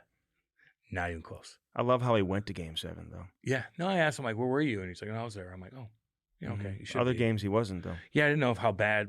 Can you walk around? Yeah. You don't want to fly somebody that far when you're banged up. God, no, you don't want to do that. You know about that. Yeah. Within your injuries that you've had. You know what? Knock on wood, I When you haven't had a whole lot. Last thing, Micah Parsons gets traded from the. Do you know that people were $200 million bucks? Dude, they were freaking out about it. I know. I was driving to Chicago when he got traded, so I'm flipping to on Sirius Radio, NFL Network Radio, ESPN Radio. Dude, they are losing their mind over this trade. And then I hear Jerry Jones give his press conference, and he's like, "These first-round picks can really help us." I mean, defensively. it's like, dude, they may not even be like high first-rounders. You know what I mean? And they got a nose guard, I guess, whatever, nose tackle. They got a tackle. Yeah, he's a Pro Bowler, 30 years old, and he's like, "We needed help. We couldn't stop the run. We needed help at the defensive line position." $200 million bucks. Shit, Jerry Jones bought the Cowboys for $173 million. So what do you think of Jerry holding his ground and not paying this cat? Who knows what the internal shit is with them? Well, what do you think of it? I think people are losing their mind. He's getting paid good money anyway. People lose their mind over this. That's Cowboys. That's the most, How did you feel about people, it's half and half. Well, I think it's like 70-30 that Jerry Jones is an idiot, and 30% like, well, he was already making good money. He's top 5 defensive backs in the league. He's a linebacker. There's better than he a pass rusher. Pass rusher is a linebacker, though. But defensive back would be secondary. There's other players that are better than him that don't get paid that much more. I don't know. No. I don't give a fuck. Dude, he's made the Pro Bowl each of his first 4 seasons in the league, and I think he's had at minimum 12.5 sacks every year. Yeah. Like he's good. It's like unprecedented production, really. But he's been hurt a lot, and I think Jerry Jones is like, we've been losing with him. Yeah. So we're going to lose with him. We're going to lose without him. He's not dumb. You guys are you could chirp Jerry You Jones guys all are you going want. to pack the stadium regardless, and I'm going to make a lot of money. And you know what? I'll use these first-round picks. Maybe I'll package them in a trade or whatever. And this is going to help me get 4 or 5 players $200 million bucks for the same price, and it's going to help us be a better team. Yeah. I kind of hope Jerry wins this. I know. And I hope, because I like Jerry. I do too. Even watching that documentary, I kind of do. So I hope 3 years from now, 2 years from now, we're looking back and we're saying, dude, this was a brilliant move, and the Cowboys were better off because of it. Yep. And one of those picks, although they're late round picks, are going to pan out, which they probably won't.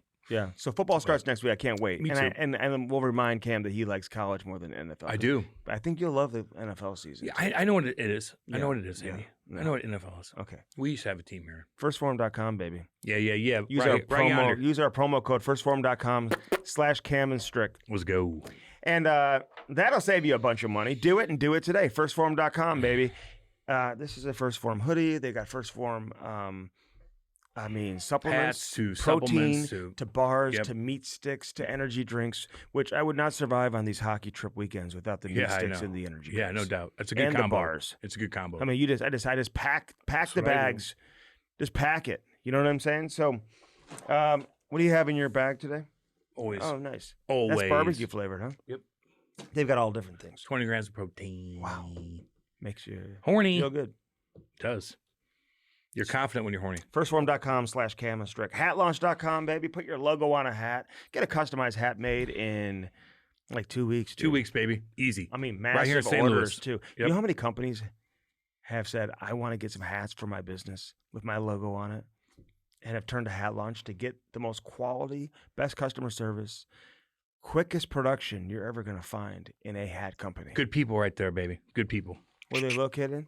Swansea, baby. Is it Swansea? Yeah. Yeah.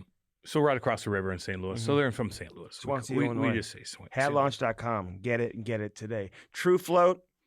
Get yourself a new cooler and hook yourself up with a new. I've got a couple of them, actually. I love my coolers. We know you do. They have the Cam and Strick logo on it. You Yeah, it can looks get a awesome. Cam and Strick one, Yeah. or like Hat Launch, you can just get your own business logo on your cooler, which is cool. Go to their website, go to their Instagram, TRU Float, Alberta Shit Kickers. Shit kicking, baby. And you can see what some of our coolers look like if you want to order a cooler with the Cam and Strick logo, or if you just want to get your own with your own business logo or with no logo. Yeah. Or your heated chair is getting cold. Dude, You know. for the Arctic Vortex, what's Arctic better? Vortex. What's better than a heated I'm glad chair? you remember that. Yeah, Yeah, it is. I can't wait. It just sits like this. When's in the it Midwest. coming? It's here. Like That's today? why it's a little chillier. Yeah. So we're gonna feel it today. We're already feeling it. Dude, You don't even know. I know. And didn't he doesn't go- even know. Cam's He got doesn't- his. I Cam's walk got his outside and I winter judge best on. everything. I judge everything. I'm like, this is interesting. Will Oh, this- the dew point's will this. this- Andy's just like, Will this lead? Will this lead to the leaves changing colors quicker? That's a damn good question. I don't know. That's a damn good question. Thank you. See, that's what I like right there. Yeah. That's a well thought out, cool question because the girls get in a good mood when the leaves change. So and do it's I, though. beautiful. I do love- too. I've got my. But like Kate's always happy. She's filming our backyard. I Like know. I like when she's happy. Dude, there's so that's a nothing damn better good question. than the fall. I would think. I don't know. I think when it rains, they fall off quicker. I don't want them to fall off. I think we're going to have a big time dry spell. Not a lot of snow this year. No, I heard different. I heard it might catch us and it might not. Mm-hmm. Either it's gonna be really, really cold, Where do you hear or these it's gonna be rain. things? Dude, I look up guys on Oh, YouTube, just okay. all kinds of stuff. Yeah. Well, get yourself a heated chair God, from True Float. True Float is shit kicking, baby. Yeti is Vagina. Nothing wrong with that, but it's not the same. no. Spark skate sharpeners. I didn't have a problem losing the edge this past weekend. You didn't? Well, my kid didn't. Yeah, your kid. But I would. That's your kid. But like, if you're a parent and you're watching your kid lose the edge Yeah. the whole time, it's very frustrating. Well, yeah, no doubt about it. And the You know why? scouts are watching like You know, he's not very good. because the sparks, dude. It's a perfect sharpening every single time. Every time it's easy. It's just worth time. it. It's worth getting one. It really is. There's not So there's I'm a- running around like crazy, getting ready to leave for Chicago, and I don't have time to go to the hockey Hell store. nah. Dude, Hell nah. My hockey store is in my basement. Yeah, easy. Press a button. Press a button, bang. Boom. Done. So, Sharpen skates. Easy. Use the promo code Cam and Strick. It's going to save you more money than Black Friday and Cyber Monday, which is coming up here. Black soon. Friday is. I And mean, Cyber Monday. They're actually really close to each other. yeah, I mean they're coming, Yeah. but it's a little wild. Blue We Note got Roofing, Halloween baby. first. Blue Note Roofing. Right there. Right here.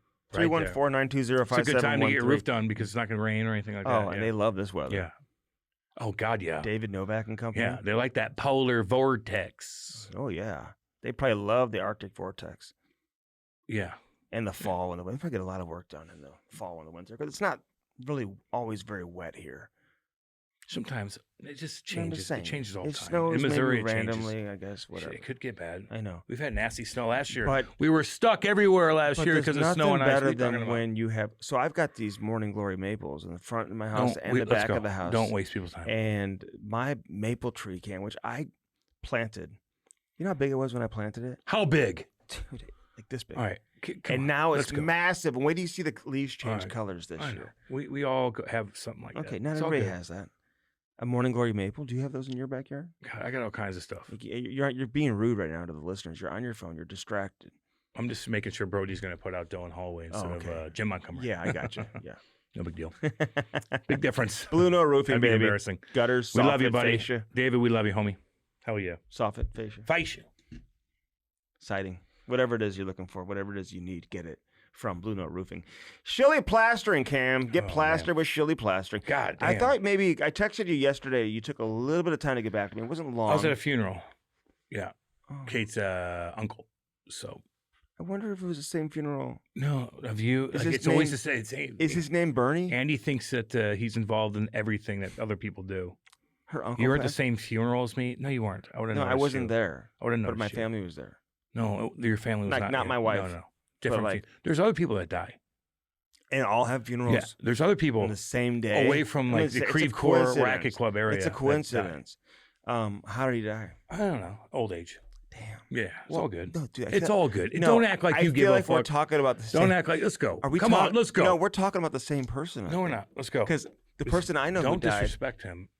Oh my God, dude! Talk about the same person. It was old age as well. He didn't go to the Kyrou Racket Club. I'll tell you that right now. He was a shit kicker. The way out yonder, badass dude. I think we're talking about. The same.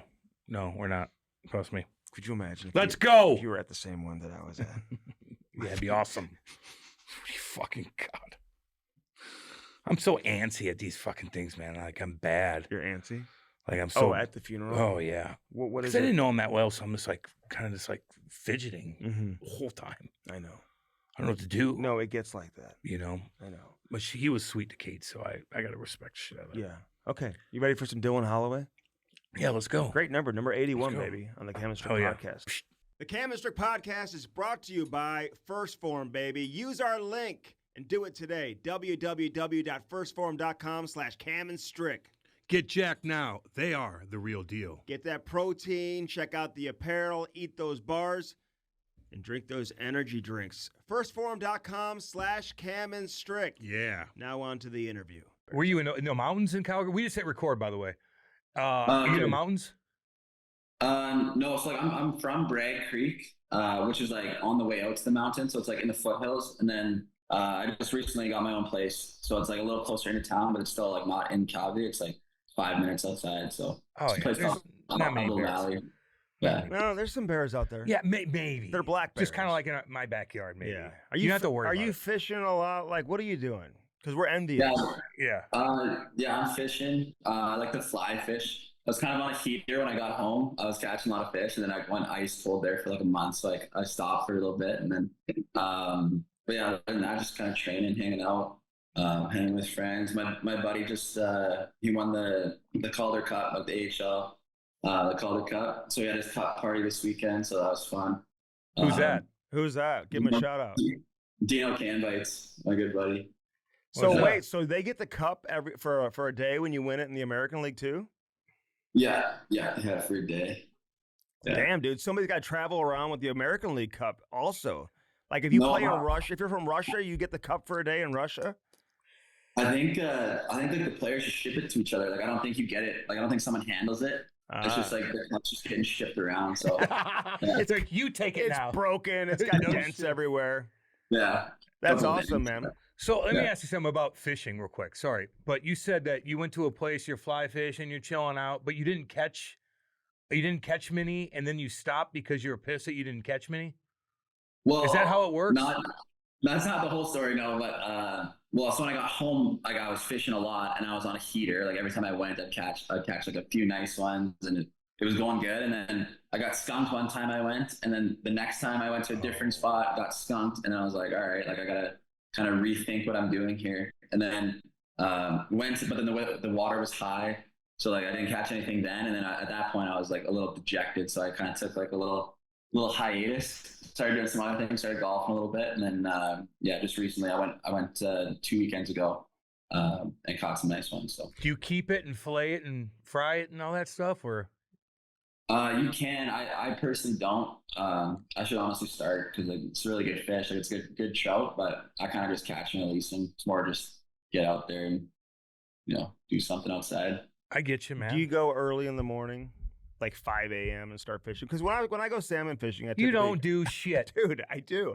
I typically go early in the morning when we go salmon fishing. It's bright and early up in Michigan. Yeah, I mean, recently I haven't gone like super early, but in the past I have. I know that's like when the best time is like right at sunrise. So hey, have you ever been fishing in St. Louis? Like, do you go fishing in St. Louis, or are you just going to the rink and going home and like that's basically it? At the end of the year last year, like when I was hurt, me and Joel Hofer were going bass fishing quite a bit. So we found this one spot. It was like in a neighborhood too. It was like a stock bass pond, but it was like, I don't know. It was like automatic. Like every couple casts you catch a nice bass. So we used to go after practice quite a bit, and probably go a little bit this year too, trying to find some new spots. But yeah, I like bass fishing. It's fun too. Isn't Justin Falk? Isn't he like fishing every? Yeah, he's the guy. Like he'd be the guy to take you fishing. Yeah, he is the guy. He's like he's basically a fishing guy. He just fishes all the time. So maybe this year I'll get with him. Is he the most outdoorsy guy on the team? Like Jay Bomeister took this title. Like if you were stuck somewhere outdoors, like he's going to take care of you and survive. Like who's that guy? Yeah, I mean, I'd probably give it to Falker. Honestly, that guy's got everything. I think he's pretty well rehearsed out in the outdoors. So He's a wise man. Who are you not taking with you? That's what I want to know. that's a good question. You? Hate to throw him under the bus, but probably Jordan Kyrou. I knew you were going to say that. City slicker, he's just born in the city, lives in the city. So, but yeah, that's probably a good answer. What city is he from? Toronto. Yeah, okay. no, just Toronto guy. Cam thinks only cities exist in the U.S. No, I know about Toronto. No. I mean, Toronto's a big city. It is a gigantic city, no doubt. Toronto's Hey. huge. Yeah. Oh yeah. It's huge. What's the closest city you grew up to? Calgary? Yeah, Calgary. Yeah, Calgary's like for me right now, it's like 10 minutes away, and then where I'm from, it's like 30, 35. Oh wow. So when you're playing the Flames, it's like you got all your family and friends are back there in Calgary. Yeah, it's like going home to play. So you're playing when you played in Edmonton. Did they hate? Did you grow up hating the Oilers? I mean, not really. Like I always liked when there's a Battle of Alberta, I was cheering for Calgary, but I never hated the Oilers. I actually liked watching the Oilers probably more than Calgary. Just they had all the young studs at the time. They had McDavid, Draisaitl, and they're really exciting to watch. And then Calgary kind of had a little tough stretch, but when Calgary had Gaudreau and Tkachuk and stuff, they went on a couple good runs then, and it was cool to watch that too. So, but I liked watching both teams, honestly. I wasn't too hard against Edmonton. But God, he's young. Are you faster than McDavid? No, I don't think so. I mean, come on. If you had to race, Kyrou beat him in a race. Are you faster than Kyrou? I mean, I don't know. I think I'm fast in a different way. I don't know, but those guys are quick. I wish I was faster. I'm training to be faster one day, but those guys are pretty fast. How do you train to get do? faster? I'd love to know the secret there. I mean, I think the formula is all about having good technique and then mixing that technique with strength and speed. So off season training, all of the workouts and everything are designed for skating movements and the skating muscles. And then I work with a power skating coach too. That's all technique. Shout out Marcel Lacroix is his name. He's a French guy. What up, Marcel? What up, baby?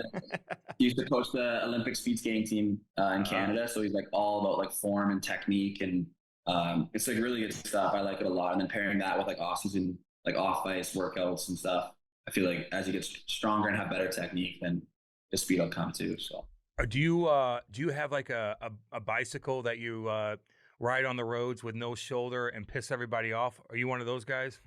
No, I'm not. I'm just asking. Hey, they're part of the road, dude. They're part of the road.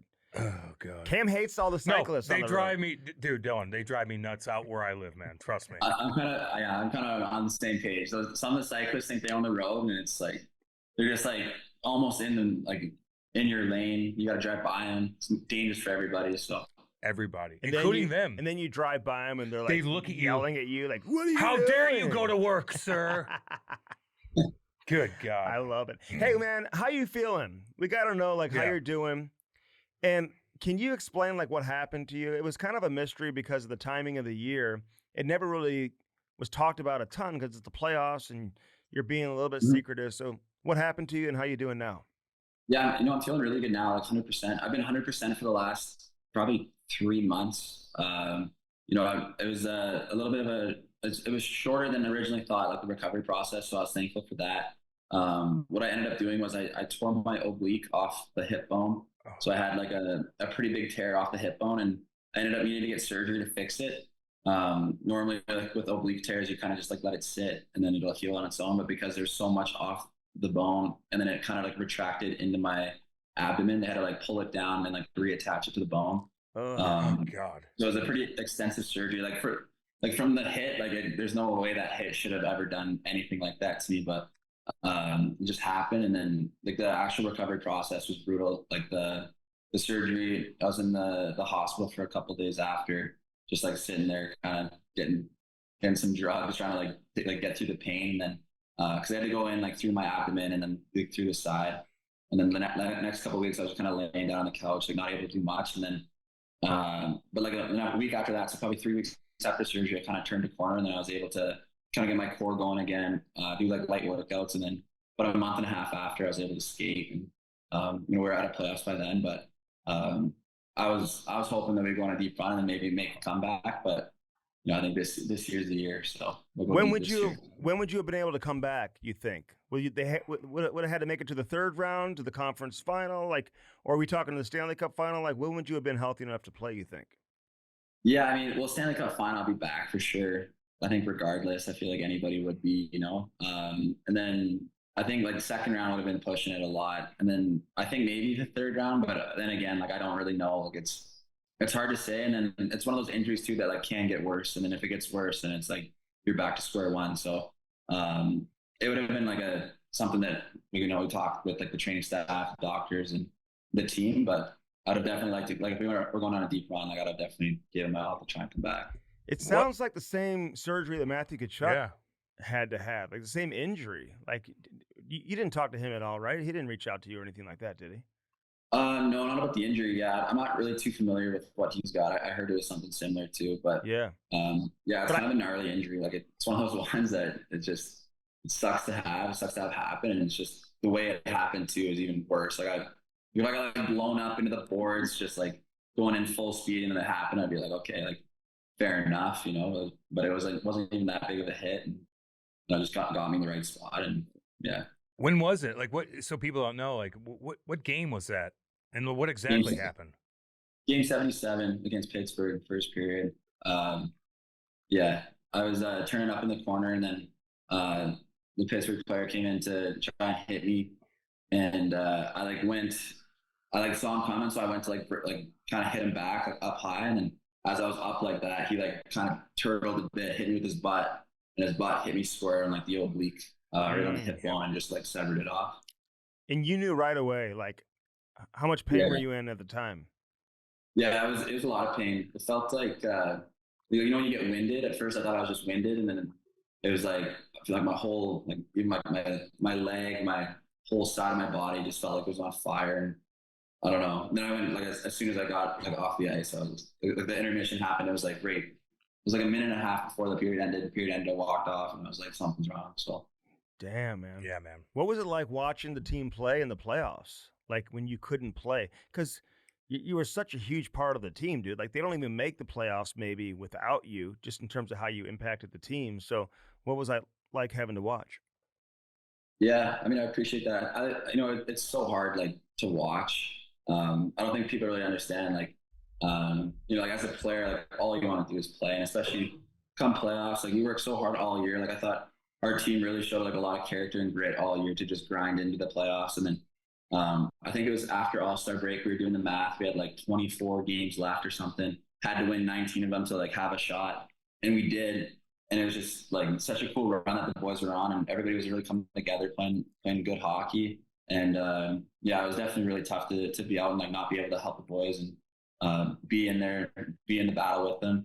But I thought we were playing great in playoffs. I thought that first round against Winnipeg, we played our game. We hit them so hard. We were running around, playing our game, and obviously 1 second away from winning the second round. So it was hard to watch, but I was just trying to be as supportive as I could.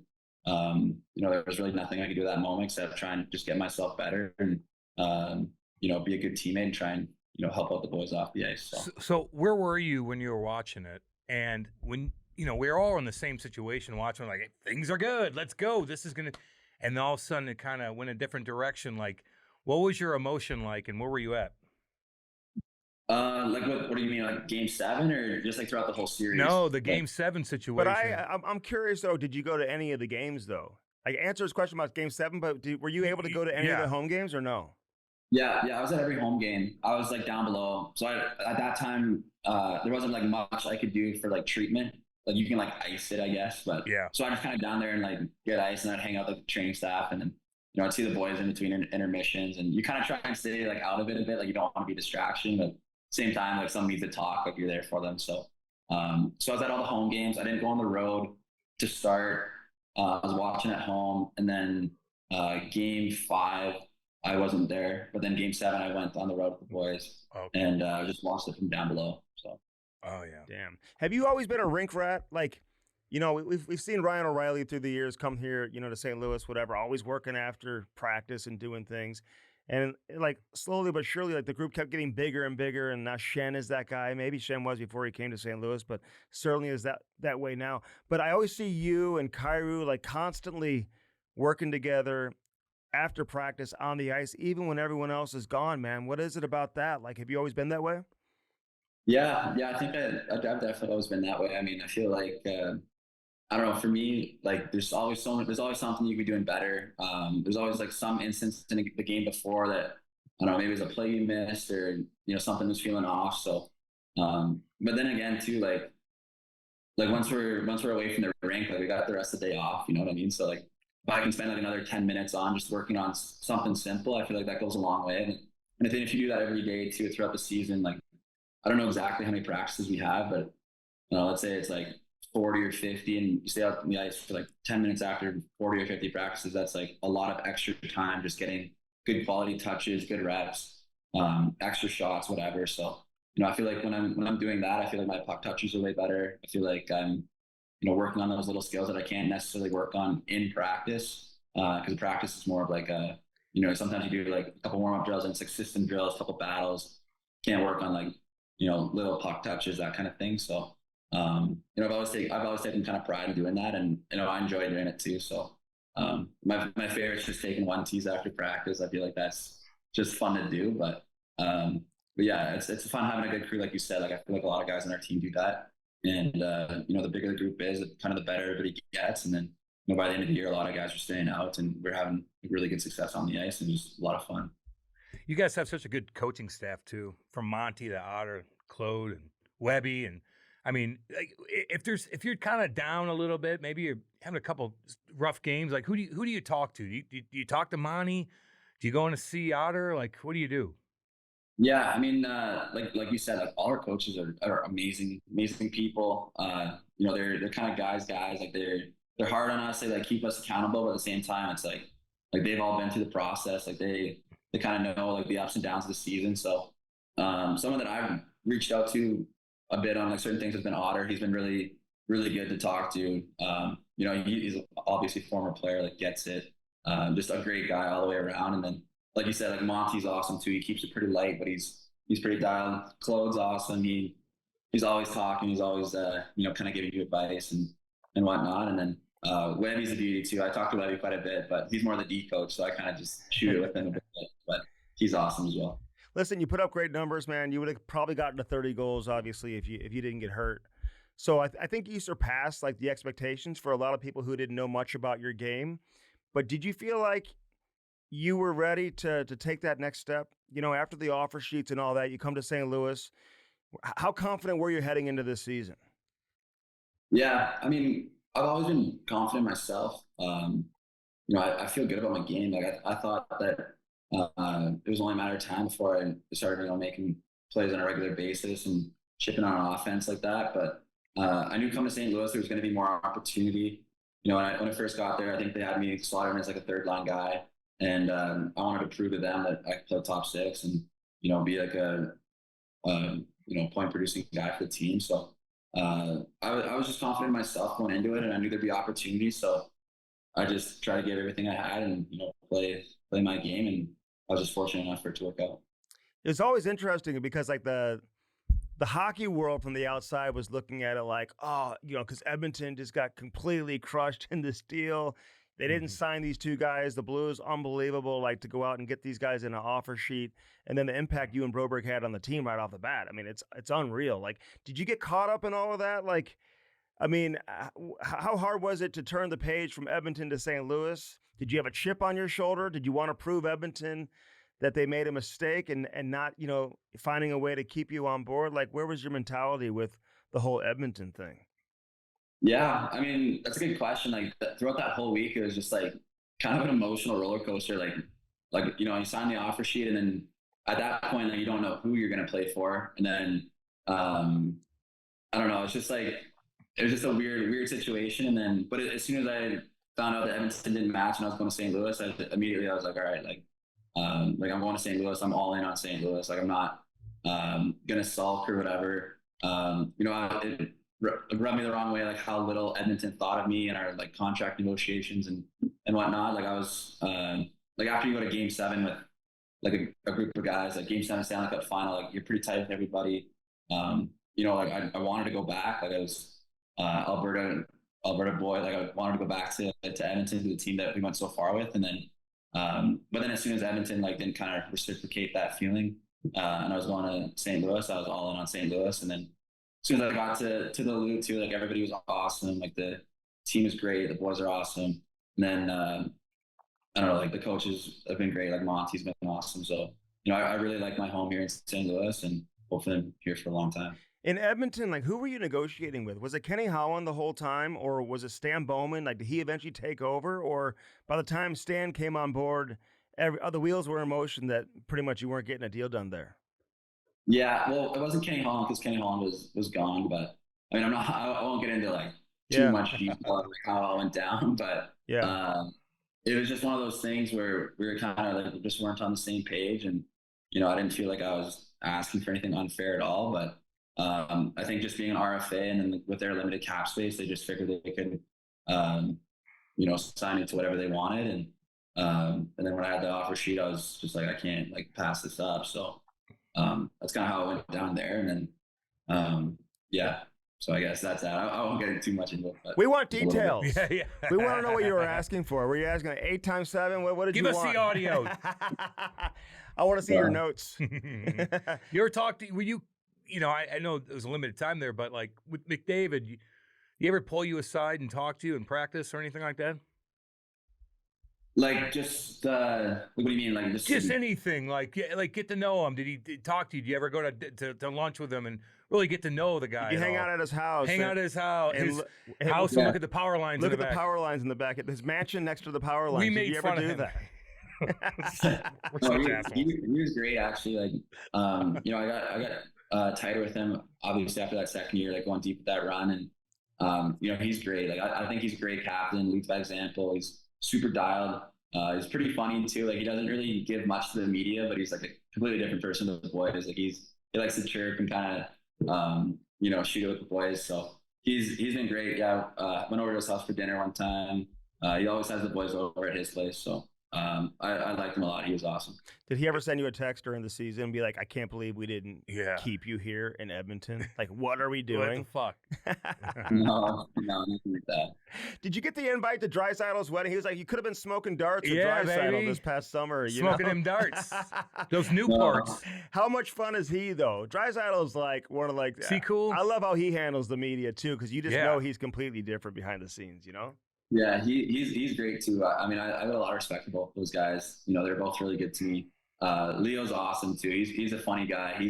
I'd say he's really funny. He's also like super dialed. Obviously, you have to be that good. But you know, good guy off the ice. Likes to hang out with the boys. Yeah, I got nothing but good things to say about him too. It's weird because you know, like McDavid, he is stoic, and in his interviews, he's just like kind of like, okay, let's get done with this. But then that video came out of him behind the scenes where you guys were, I don't know if this a couple years ago was during this the Stanley Cup final. And he comes and he's like, you were playing. He's like, fuck everything. And I'm like, whoa. And I watched that. I'm like, God almighty. Like he almost dig in. I'm like, this guy, I'm like, whoa. I just saw a different viewpoint of him and his emotion. Like, was he like that all the time? Was that kind of just like a freak thing? No, you know what I'm talking about? What's that? Do you know what I'm talking about? That video? Yeah. I know. Yeah. He was there, Kane. I'm just saying. That one was kind of a one-off. Like, I've never heard him yell and scream like that, but it was such a high pressure moment. Like it was after Game 2 in the Stanley Cup final. We were down 2 games, and like it all seemed to just happen so fast. Like going from round 3 in the Stanley Cup final, and then all of a sudden we're down 2, and it's like, whoa, like what are we doing? Like this is an opportunity we can't just like watch go away. And like everybody was kind of feeling it, and then like obviously those guys, like Dave was so competitive, like wants to win so bad. Like he does deserve to win. Like he's unbelievable. Oh yeah. And I'm with as like a leader, he's like more of a leader by example. But when he does speak, like you listen because he's you know, he is that dialed and cares so much. And then with that one, it was just like all the emotion coming out, and you know everybody on the team was like hot after that game. But then like we heard that, and I don't know, like for me personally, like it made me want to run through a wall. I was fired up, like ready to play again.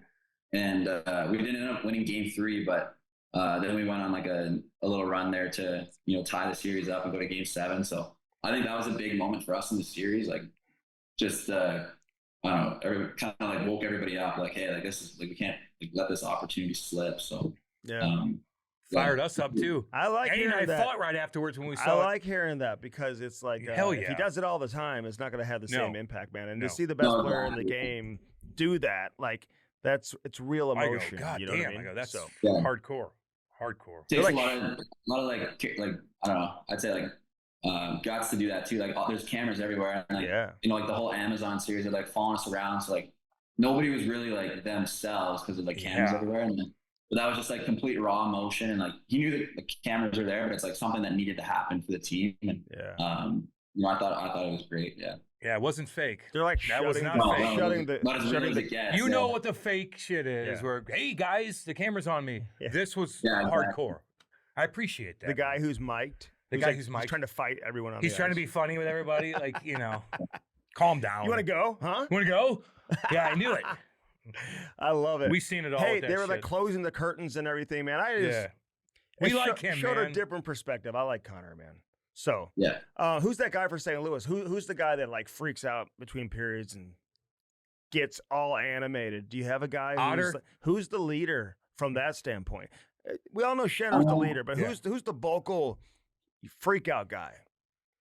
I mean, I don't know if we have like a vocal freak out guy. Like we got a lot of guys in the room that are willing to step up and speak. I think all like the hard kind of like wake up moments we've had have come from Schenner, and he's awesome captain too. Like, he's so dialed, and he like knows what to say, when to say it. Like the boys really respect him.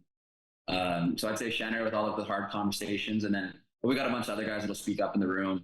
I think our team's so close that it's not like everybody kind of feels like they have a voice. Doesn't matter what role you're playing. So that's pretty huge. Obviously, like me as a new guy, like I'm not going in there. I wasn't saying anything right away. But then towards the end of the year, I felt comfortable enough to like say some things. But I think a lot of it stems from our older guys, like between Schenner, Falker, Cam Fowler's been awesome.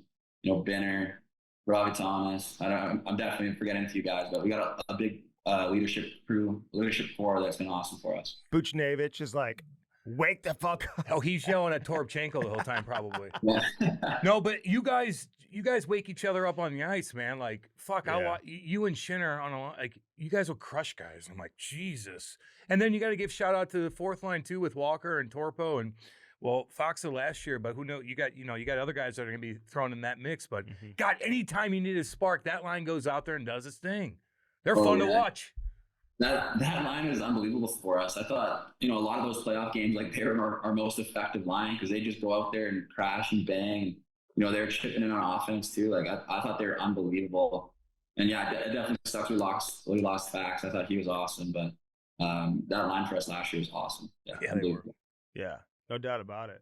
Like, how good do you think the team is coming into this year? Hey, like last year, did you really know like what you were walking into in terms of how good the team was going to be? Like, when did you know that all of a sudden you guys were good? I mean, it had to come, I guess, after Monty got there, right? Yeah, like like going in, like I was like doing my research. Like I knew, that we had a lot of potential as a team, and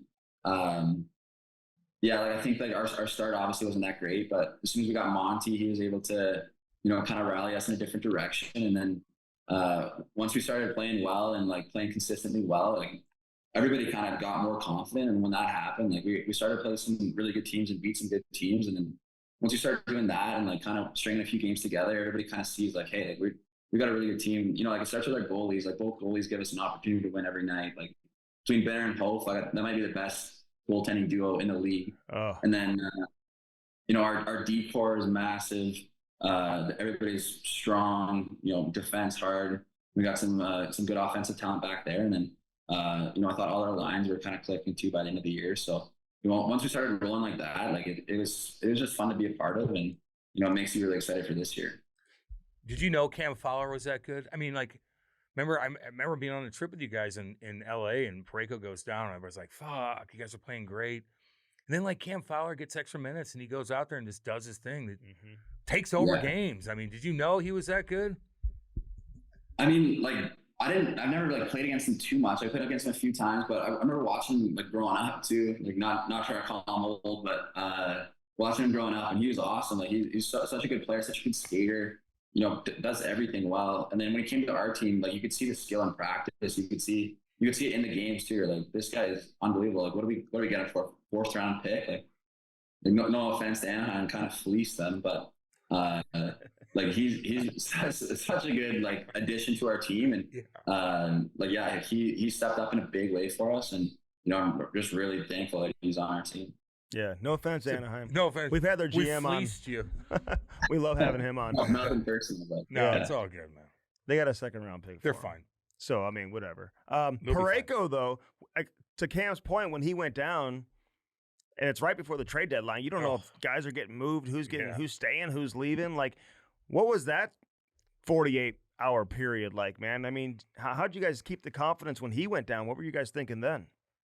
Yeah, I mean, it's definitely a weird time of the year. Like, regardless, like I don't know, just like you become so tight as a team at that point. Like, what is that? Like 5 months into the season, or like you're just tight with everybody, and then you're hearing rumors. Like, generally the way it goes is like somebody's leaving, and it's like it's just kind of an eerie feeling in the room. And then there's big time rumors that Schenner was getting traded, and that would have been devastating to the whole team. Like, Schenner is just like the glue that keeps everybody together. He's our leader.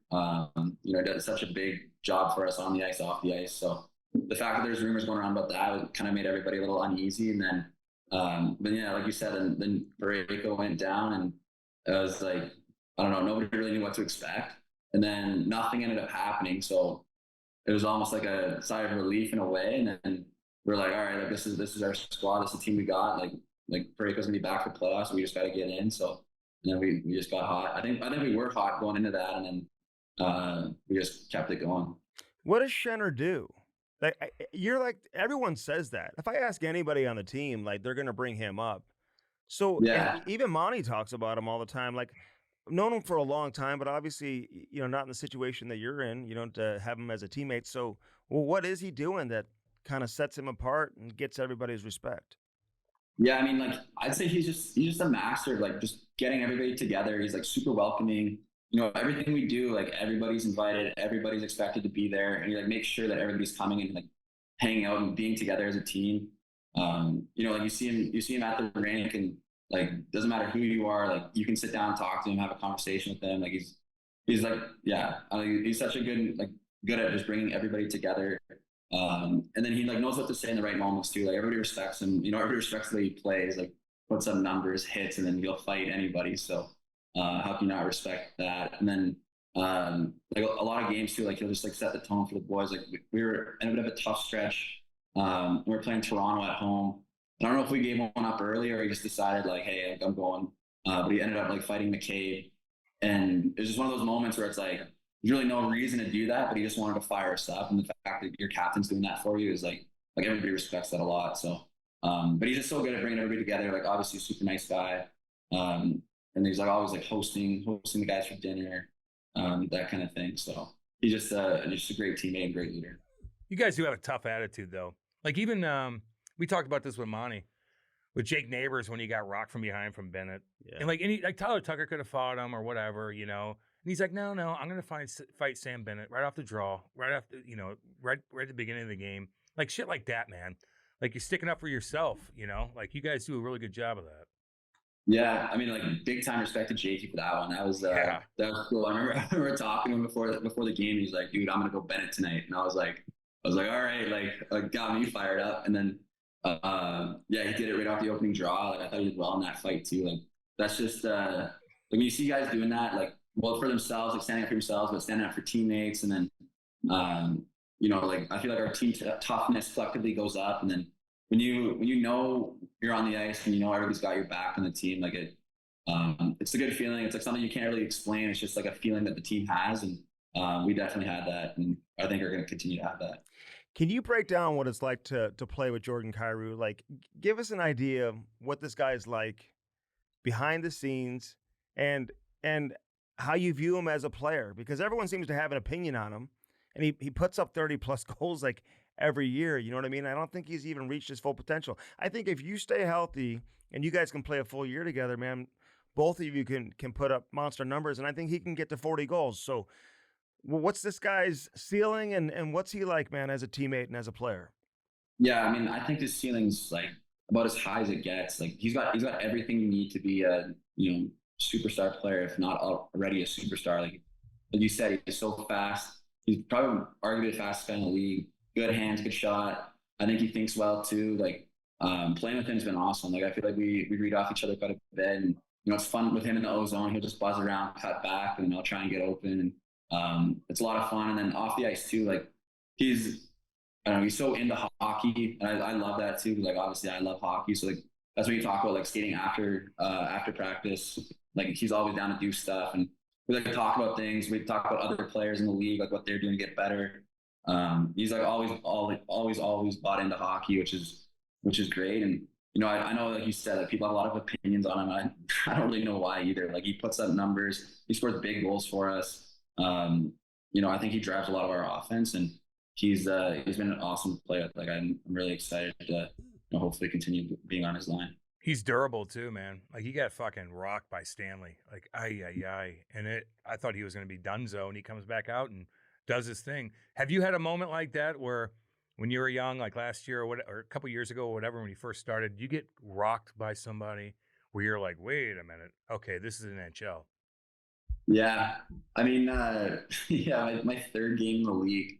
I got a pass while I was looking behind, and I should have handled it better. It was just on me, but I didn't know that the defenseman was going to step up like that. And it was Ilya Lyubushkin, and he just blew me up, broke my nose. And I remember like getting back into it, like I was in the like training room. I was there like fixing my nose. They had like, I don't know, people around me, and I was just like, holy shit, like what just happened? Like, what am I doing? And then after that, I kind of like woke up. I was like, yeah, like guys are big and strong out here. Like this is the man's league as it gets. So yeah, I mean, I feel like everybody has that moment where it's like, welcome to the league, kind of. But you do that to guys too, man. I've seen you go on a forecheck, win a goddamn forecheck, do the pass out front, and all of a sudden at the end of your shift, you put somebody downtown Chinatown. Like, is that always in the back of your head? Like, I need to get people up in this. It's a packed house. Let me run somebody over real quick. Yeah, I mean, I feel like it just gets into the game. Like, I feel like some of the best games I've played are when I'm playing physical. So it doesn't have to be like every shift. Because if you're running around every shift, you just get tired. But there's definitely a couple moments every game where you can catch somebody, and after every game too, like you don't want to see 0 hits on the score sheet. No. Like, you want to see a couple. So. Well, you never know. Depending on the building you're in, you may not get credit. I got got plenty of times. I got pissed off at the guy.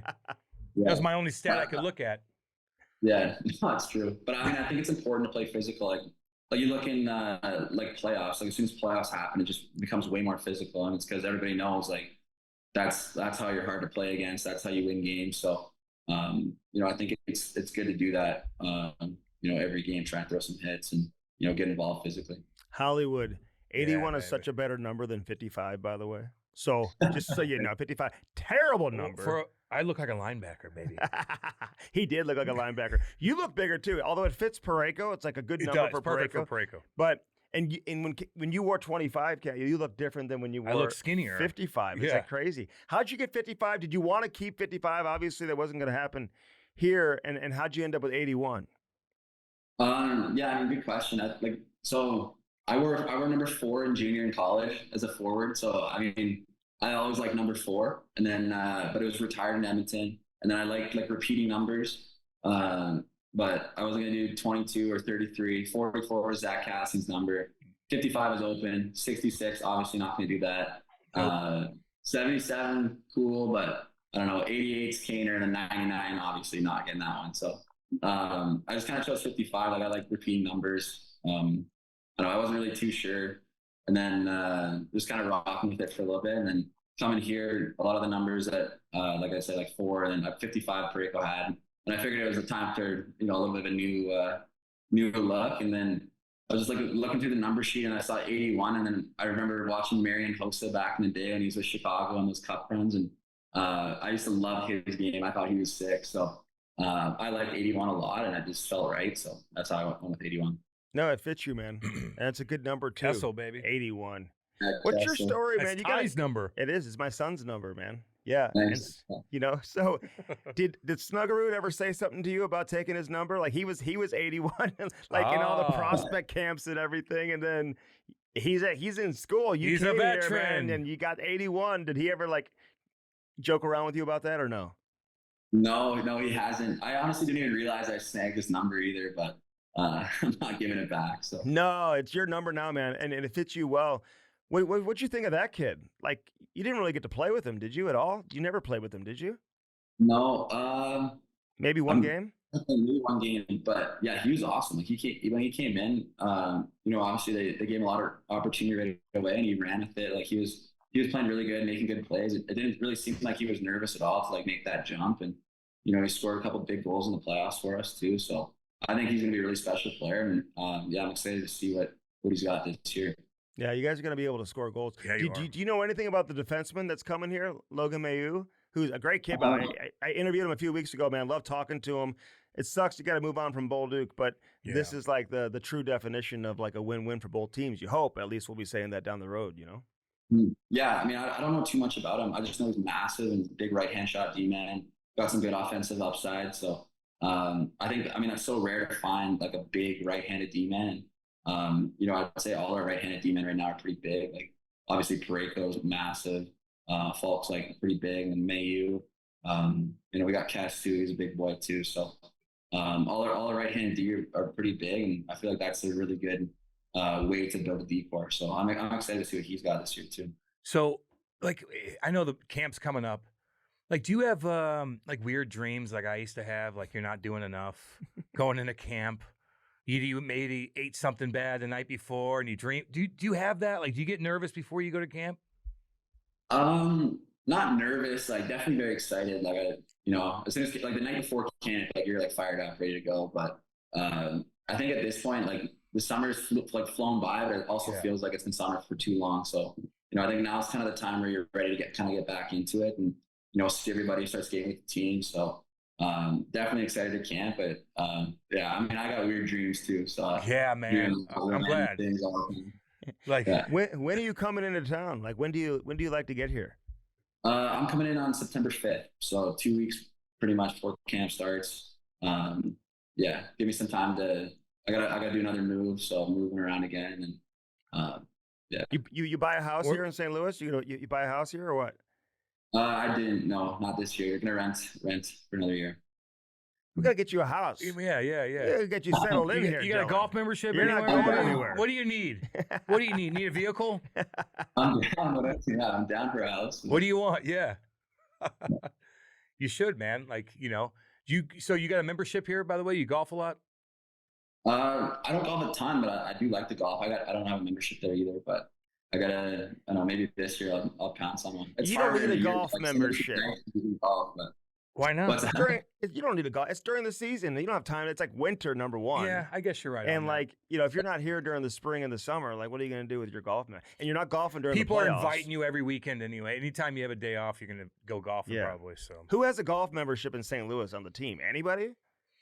It's a good question, actually. I don't know. Maybe Robbie Thomas has one somewhere. Oh, he does. He does. That's right. Yeah, he does. I think he's. That's just because the Kachucks have one. And so he might be at St. Louis Country Club. I don't know. No, he's at Old Warson. Oh, he's at Old Warson. Yeah. There's some badass courses here, man. And he's smart. He lives on the course. That's a good spot for him. So that makes sense. Hey, man, you got a great story though about how you ended up playing college hockey because, like, you growing up and being a first-round pick, like most guys out of your area are just automatically going to the WHL, So how'd you land in Madison with Tony Granato and the University of Wisconsin? And do you feel like, looking back on it, that was the best decision for your development? Yeah, looking back on it for sure. Like, I'm really grateful for my time there. I think, so for me, like growing up, obviously, like everybody wants to play in the WHL. I want to play in the WHL.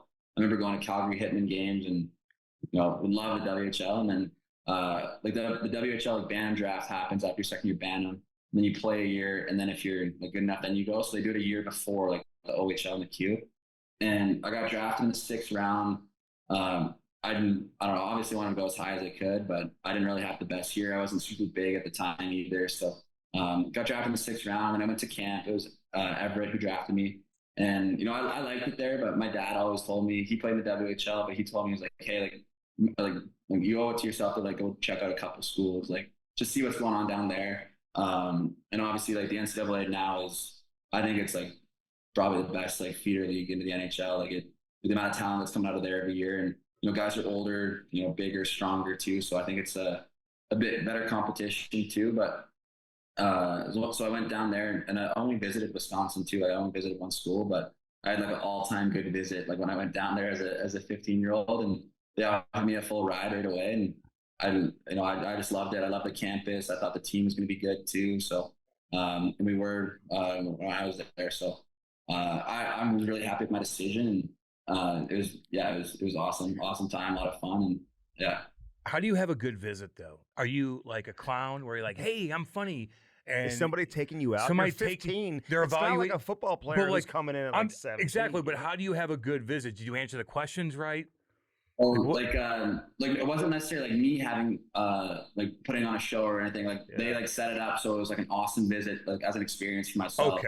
Okay. So I went in. I think it was a Thursday. It was like a Thursday, Friday, Saturday, I believe Sunday, or maybe one Friday. Anyways, but they played twice. They played against University of Nebraska Omaha. I think they split. Like they went 1-1, but I got to tour the campus with Wyatt Kalnick, who was my captain my first year. Great guy, by the way. And he like took me out all over campus, took me to a couple bars.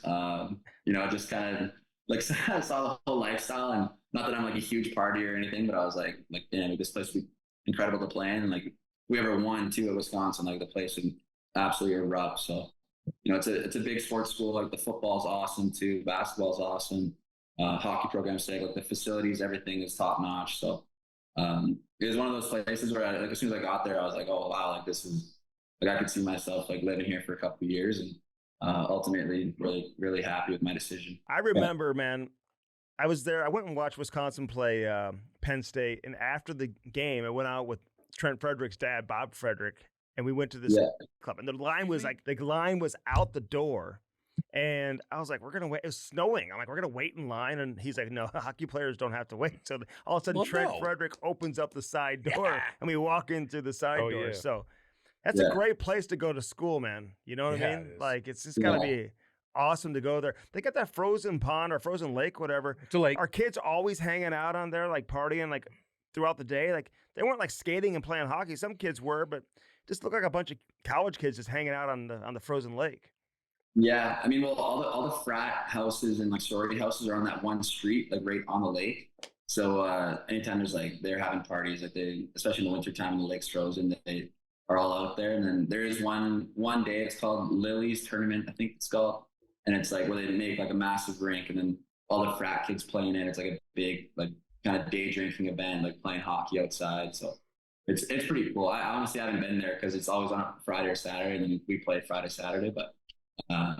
I've heard it's pretty fun. After a Saturday night game, you have a couple goals, your hair's flowing in the wind. Are you cruising around? Does everybody know you? Like, there's Dylan. Go say hey to Dylan. You're high fiving everybody. Like, is that Hollywood? Is that Hollywood Holloway? Goddamn. No, does that happen? It's not quite like that, but okay. After Saturdays, like we would go out, and all the hockey guys kind of rolled as a pack. So it's kind of like all the hockey guys I feel like have like a distinct look, like backwards hat, like kind of jeans, whatever, white shoes, and then we all would roll as like a convoy to the bar, and then especially if we had like a big weekend, like if we swept too, like it was usually a pretty fun weekend. Yeah. Did Caulfield need an ID to get in? Andy. Would they ask him for his ID to get in, or do they already know who he is? No, he doesn't need an ID anyway.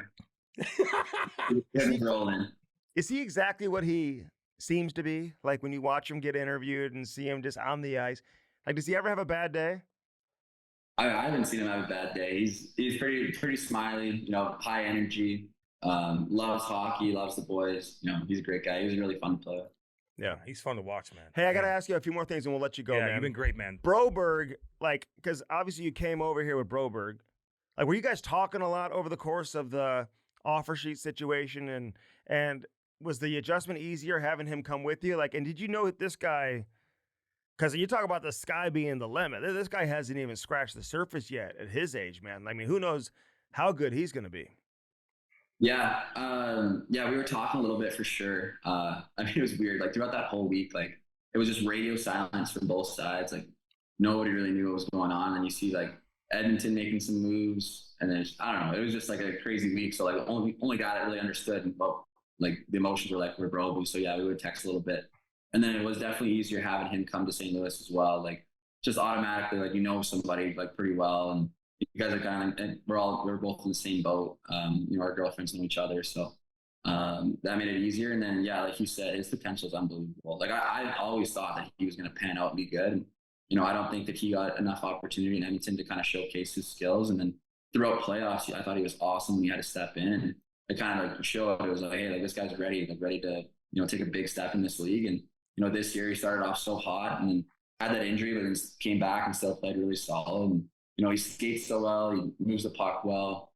He does everything well. And so, like you said, like the sky's the limit to see how good he can get. And he's such a big pickup for the Blues. Like I think he's going to be a stud D-man for a long time. Yeah, he had like points in his first 6 games or something like that to start the season. Do you think about that like 4 years from now?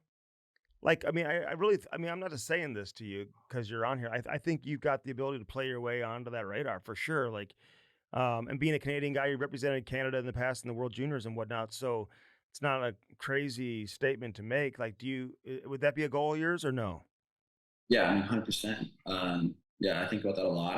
I definitely want to be, top guy in the league, top guy in hockey. So, I do think about that a lot. That's a big goal of mine, and it's something I'm working towards every day. Yeah, hell yeah, man. You grew up in a big hockey. Your dad played the game, right? He was a player, wasn't he, back in the day? Yeah, he played 2 games for Vancouver back in the day. Like he played in the AHL, played in the WHL growing up, and he was a good player himself. He got out of the game at like 22 though.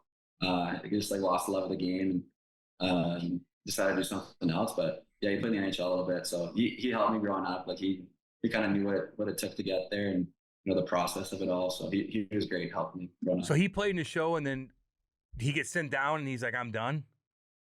No, it wasn't more like that. Like I think so from my understanding that he was kind of like up and down. And he was like up and then like not playing. Then he got a couple games, and then he was down in the American League. And then I think that they wanted him to fight a lot, and he wanted to be like skill D-man. And it was at the time too where I don't know. He just said that he like fell kind of out of love with the game, and he's one of those guys that like if he doesn't want to do something, he's not going to do it. It doesn't matter what anybody's saying to him. So he had a passion for being a helicopter pilot. So that's what he did after. Baby. Yeah. Is that what he does? Is he a pilot now? Yeah, he's a retired pilot now, but he used to be he used to fight fires. So he was like the helicopter pilot that would like bucket all the fires. Wow, love that. So pretty badass job, and kind of a hero too. Like save some towns like from fires. So wow, shit, yeah. You got problems up in Canada right now with that shit. They probably need them. Get back into work. Yeah, seriously. Hey, last thing for you. Have you gotten to know Steiner at all, man? I mean, I feel like you're gonna love Steiner when he takes over. Doug Armstrong's done an unbelievable job here in St. Louis, but Alexander Steen's going to be the next general manager of this team. Everybody knows that. I'm just curious if you've really gotten a chance to spend time with him and get to know him at all. Yeah, I got to know him a little bit. I had lunch with him after the year, and I've talked to him a decent amount, like in the room and stuff. So I've liked him a lot. He seems awesome. He seems super dialed in too. Like he's definitely I think ready to take the step and be a general manager. And like I think he's learned a lot and cares a ton about this team too. Cares about the city. Like I don't know. I think he's going to do everything in his power to see us at a championship level. Yeah, you're gonna be good for a while, man. And you guys will see the game similarly too, man. For like sure. The way you play, and he'll love watching you. Everybody's and pumped up to develop. watch you, man. They are. They're talking about it in St. Louis, baby. Let's go. September 5th, man. Let's we go, didn't want Dylan. to wait and get you in studio, No man. shit. So we wanted you, man. Thanks for doing this, man. I'm glad to see you're healthy and everything's all good. The fans will be happy to hear that too, and looking forward to seeing you play another year here in St. Louis. Yeah, I appreciate it, guys. Thank you. Thanks Let that hair grow out. Let that hair grow out. All right, I'll see you, Dylan. See you, homie. The Chemistry Podcast is brought to you by Bellman. BEHLMANN. Bellman Automotive. Located where? Troy. Troy, Missouri. Buick GMC on one side of the street, right on the other side, Chrysler Dodge Jeep Ram. Get yourself some new wheels in time for the winter. That was Dylan Holloway, man. Handsome bugger. Hollywood. Handsome kid. All these young kids, man, that seem like they're good kids. They always have like this perfect hair. Rink rat. Yeah, he's a good player, man. He really is. Hard-working dude. First round pick. It's not like he just... Yeah, it came out of nowhere. No. It was a first-round pick. Do you have any more further opinion of Edmonton doing what they did? Like, do you think that will continue to go down to haunt them, or how are we going to revisit that 10 years from now? Didn't they have, wasn't there a time... And I know they went to the final. Where they could have afforded to pay both of them? That was in the mix at a time. So if that's before really they the signed case, them, they went out and brought in Jeff Skinner I know. and We Arvidsson. critiqued that. We did. And do you know that I got I know. chirped for that when I know. tweeted that before the remember season that. started? I remember that, Andy. I remember that, dude. Like, did they really go out and sign X, Y, and Z and prevent themselves from keeping these two guys? Like, they're homegrown talents. I could see where you would want maybe some veteran guys in the moment because you're there and you need to get to And then you just lost to the final. You're thinking, hey, you need to get to the veteran promised guys. land. Yeah. So let's go get the guy who has never played a playoff game before. I know. This is his chance. Who's 5'9". Well, I think he's really going to be good here. Nothing against Jeff Skinner. He's had a hell of a career, 1,000 games, all that stuff, man. Yeah, but like not in a playoff career. But I'm just saying, like, Of all the guys I you don't got- know if that's the guy. I know they wanted additional scoring and stuff like that, but how do you not know what you have in Dylan Holloway or Philip Broberg? And it's funny because when the offer sheets were made, it was all about Broberg. Remember? Yeah. A lot of the analysts were like, Edmonton will match Broberg, but they'll probably let Holloway walk. Yeah. And, Holloway got less money than Broberg. Broberg, Yeah. obviously got the bigger number. And Got it'll be double. interesting to see what that number looks like for both of them when they're 8 times 8. extended 8 times 8 for both of them. Yeah. Does that make sense? I don't know. Are Yeah, they right? 8 million? We'll see. I mean, kind of. I mean, you've got Thomas and Kyrou kind of leading the charge. Is 8 million that much? salary-wise? When you put up No, six, but I'm just saying sometimes you do it internally. He's restricted, like they're not, But if you want to get him locked up for 8 years, obviously that number's got to come up. To me, I wouldn't, and because this is the way I'm going to feel when the season's over. I wouldn't feel like that's a number that's too high. I think that's going to be a worthy number. I think Holloway's certainly capable of putting up 70 points. Yeah. You know what I mean? Sure. Yeah. Playing with Kyrou. Hard game. I wonder if Pius Suter I think Broberg or could, their center. I think Broberg could quarterback a power play at a time. Sure. Keep pucks alive. God, before he got hurt, he had a step on guys when he went wide. Like he would take the puck, juke a guy out at the blue line, literally. Yeah. Get around him and go right to the side of the net and try to rip it top shelf, short side, and he would miss by this much. I'm like, Jesus, like one step took 2 strides. Yeah. Then he got banged up. He slowed down a little bit. Yeah, he wasn't finishing on his chances, but then he No, started he to. could have had some highlight reel Yeah, he goals. could I remember have. being like, "What the fuck?" I never seen anybody else doing And that. dude, he's only going to get more confident. So he's got a long stride, man. He's good. So I don't know. That's just an interesting one. When you look at it in general, the Blues are going to be pretty good. I don't know if they're going to. should be. I don't know if they're going to do it. Texier, Joseph, Sundquist, and them. Like I don't know where everybody's going to fit. Well, you got neighbors there. He's on your third line. You got Schenn on your third line, right? Yeah, like where are you going to put all these guys? So, that's the question. Who's playing with those guys? I don't know. You got options, And you may have Schenn as your second line center. and just and to balance Pius it out. Suter's your Yeah, third line center. yeah. Who scored 20? Although 25. 25, shit. But he had opportunity because of injuries in Vancouver. Fuck, the Blues might be pretty goddamn competitive. Great goaltending. I don't know. I think they'll challenge for a I top think they're 3 going to be spot. okay. Like on paper, or would you take their roster? I mean, I shouldn't say I that don't know. over Colorado. I mean, shit. Anytime I, I see don't know. McKinnon and I McCarr, I don't- just take Andy, them. I don't know if I You know can what I mean? answer that. So Yeah, I don't know. I don't know. Colorado's pretty loaded.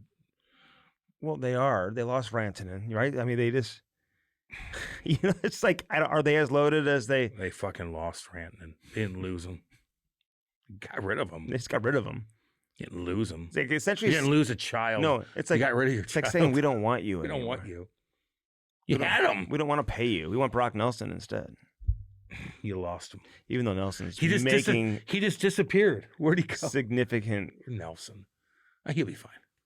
less than the other guys. He's not quick enough for me. I don't know. Like, it's easy to say. Than what he's like, getting paid by Dallas. But fuck, I'm watching I don't know. Rantanen against Colorado last year in the playoffs. Yeah. He slowed down for a bit there. He might have got banged up. He was unbelievable. He was unbelievable against them. But if you look at his numbers from last year, like he's still like top charts in the playoffs. So he still did his thing. Makes you appreciate him a little more actually when he got to Dallas. Yeah, he started like, fuck this. He struggled, I remember. And then the playoffs he dominated and then struggled in the playoffs in the end. Just like how it played out for him. Mm-hmm. He's like, okay, you're going to trade me? You don't want me? Okay, I'm not going to stay here in Carolina, though. So I'll go to Texas, baby. Go to Texas. Go to fucking Texas with them shit kickers. I know. With them shit kicking boots, baby. That's another team, man. Good looking women.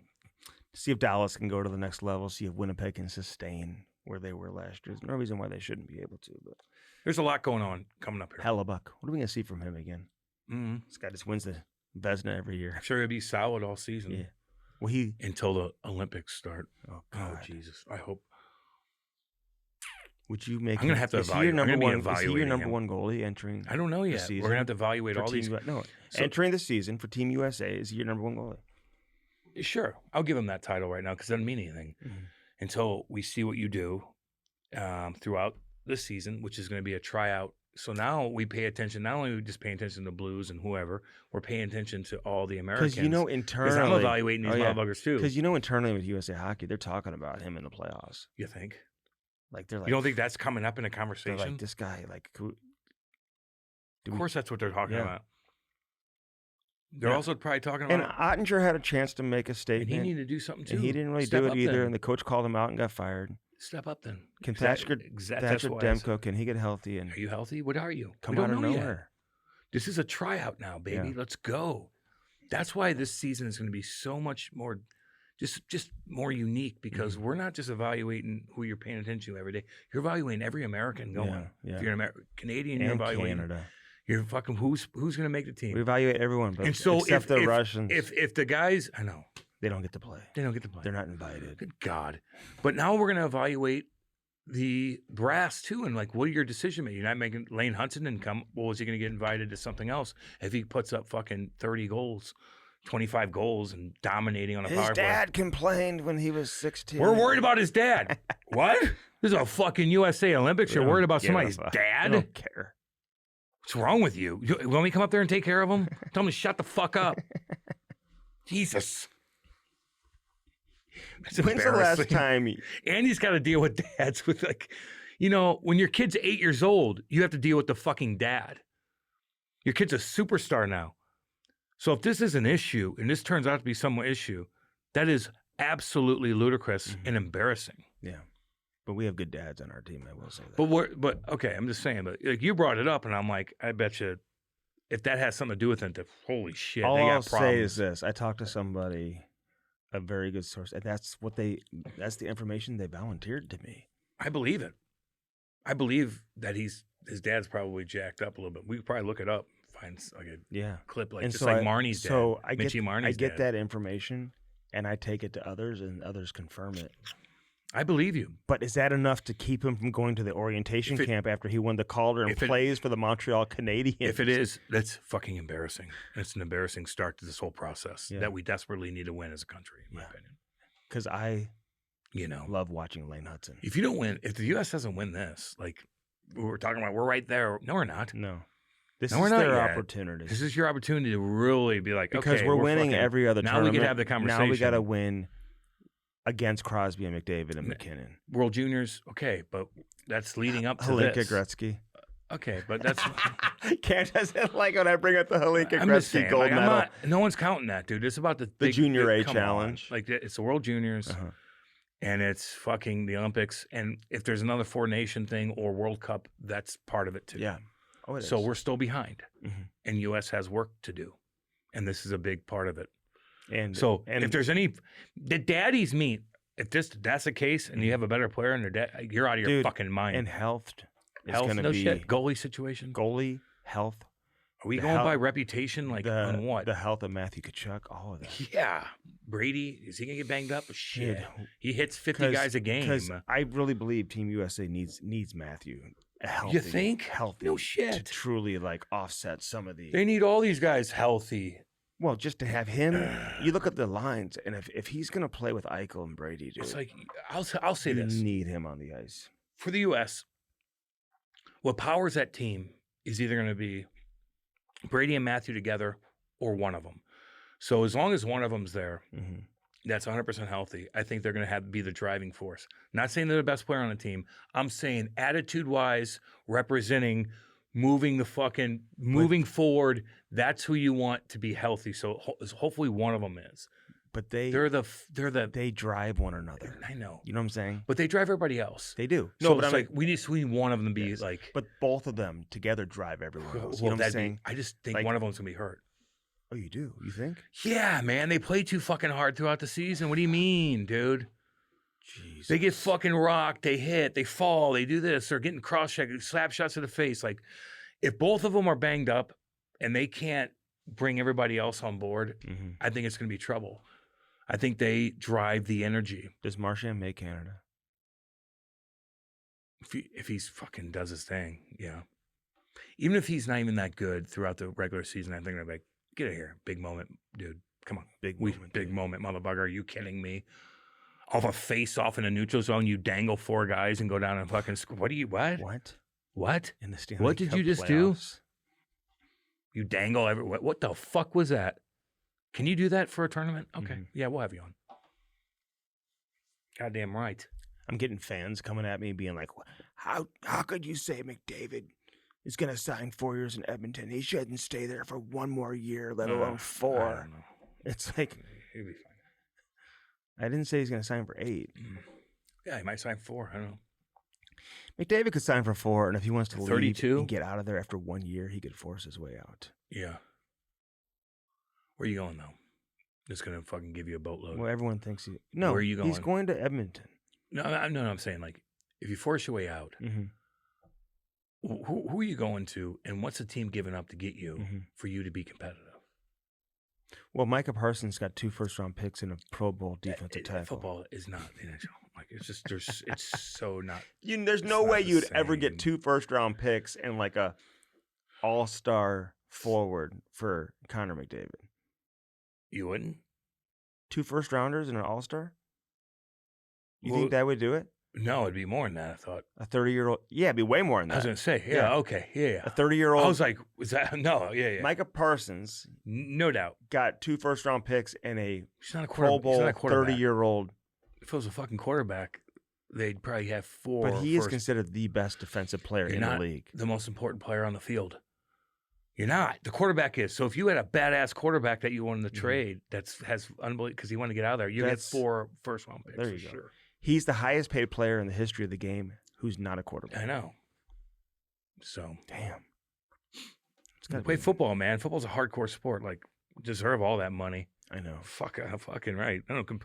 All y'all getting bashed every fucking day.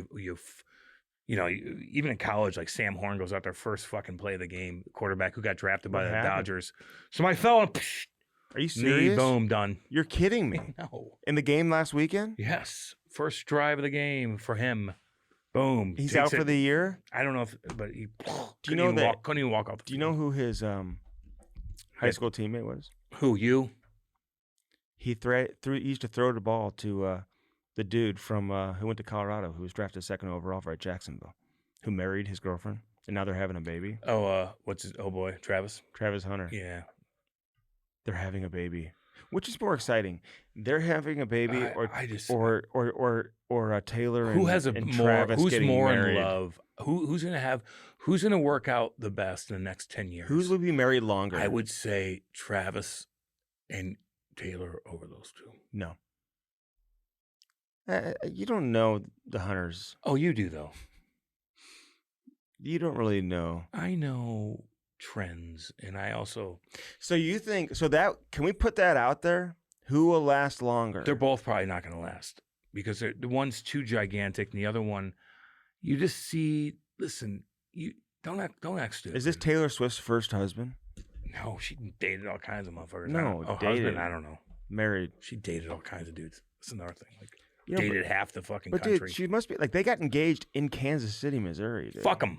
You know what I'm saying? Did they? Yeah, at his house. Oh, yeah. in his backyard. Yeah, that's probably beautiful. Well, he That's bought normal. a $6 million house for her, so she could have the. I don't think he bought it for her. But Well, so she could have this. No, it was like a house. They needed it for like Yeah, I know. security and shit like Yeah. that. that's what you do when you have money. Mm-hmm. You know, Mitch Marner would say, it must have been. He had the "They national. published my He had the address." National Guard in front of his house. Trump. Does- He called Trump, and Trump put the National Guard in front Does of his anybody have the screenshot Canadian of National his Guard. address being published? Mm-mm. I mean, you know what I'm saying?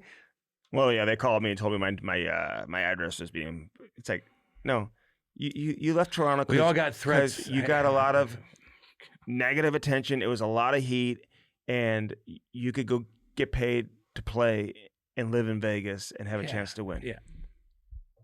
Without, the I wanted to change it. We don't need to talk about this. I know. Like that's why you he left. doesn't look good, but he's not aware. He's unaware. Is that what it is? He's like you in a way. You When it comes to feelings and being on time and other people and their schedules and stuff like that, he's kind of like you a little bit. you don't know not his self-aware. schedule. What? You don't know his schedule. And we're talking about you and other people's schedules. Maddie was here for 25 minutes Cam, before you. You I made was him here wait. 17 You minutes made him- early. You made him wait. 17 minutes He early. got here early. Because we I said hadn't 10. even asked him. That's why I told you not to do that to him. I said I didn't tell Maddie we were going to come in early. Look at your text. But why would we agree to it? Thank you, Maddie. See, he doesn't care about you, man. I love you. You know that, baby. And once that motherfucking GTA 6 comes out, me and you're going to be best goddamn friends, baby. God. I can't wait for that damn thing.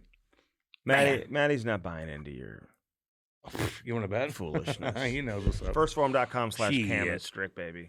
Yeah, use let's our go. link and use it today. Firstform.com/Cam and Strick. Use our link when you buy anything from there.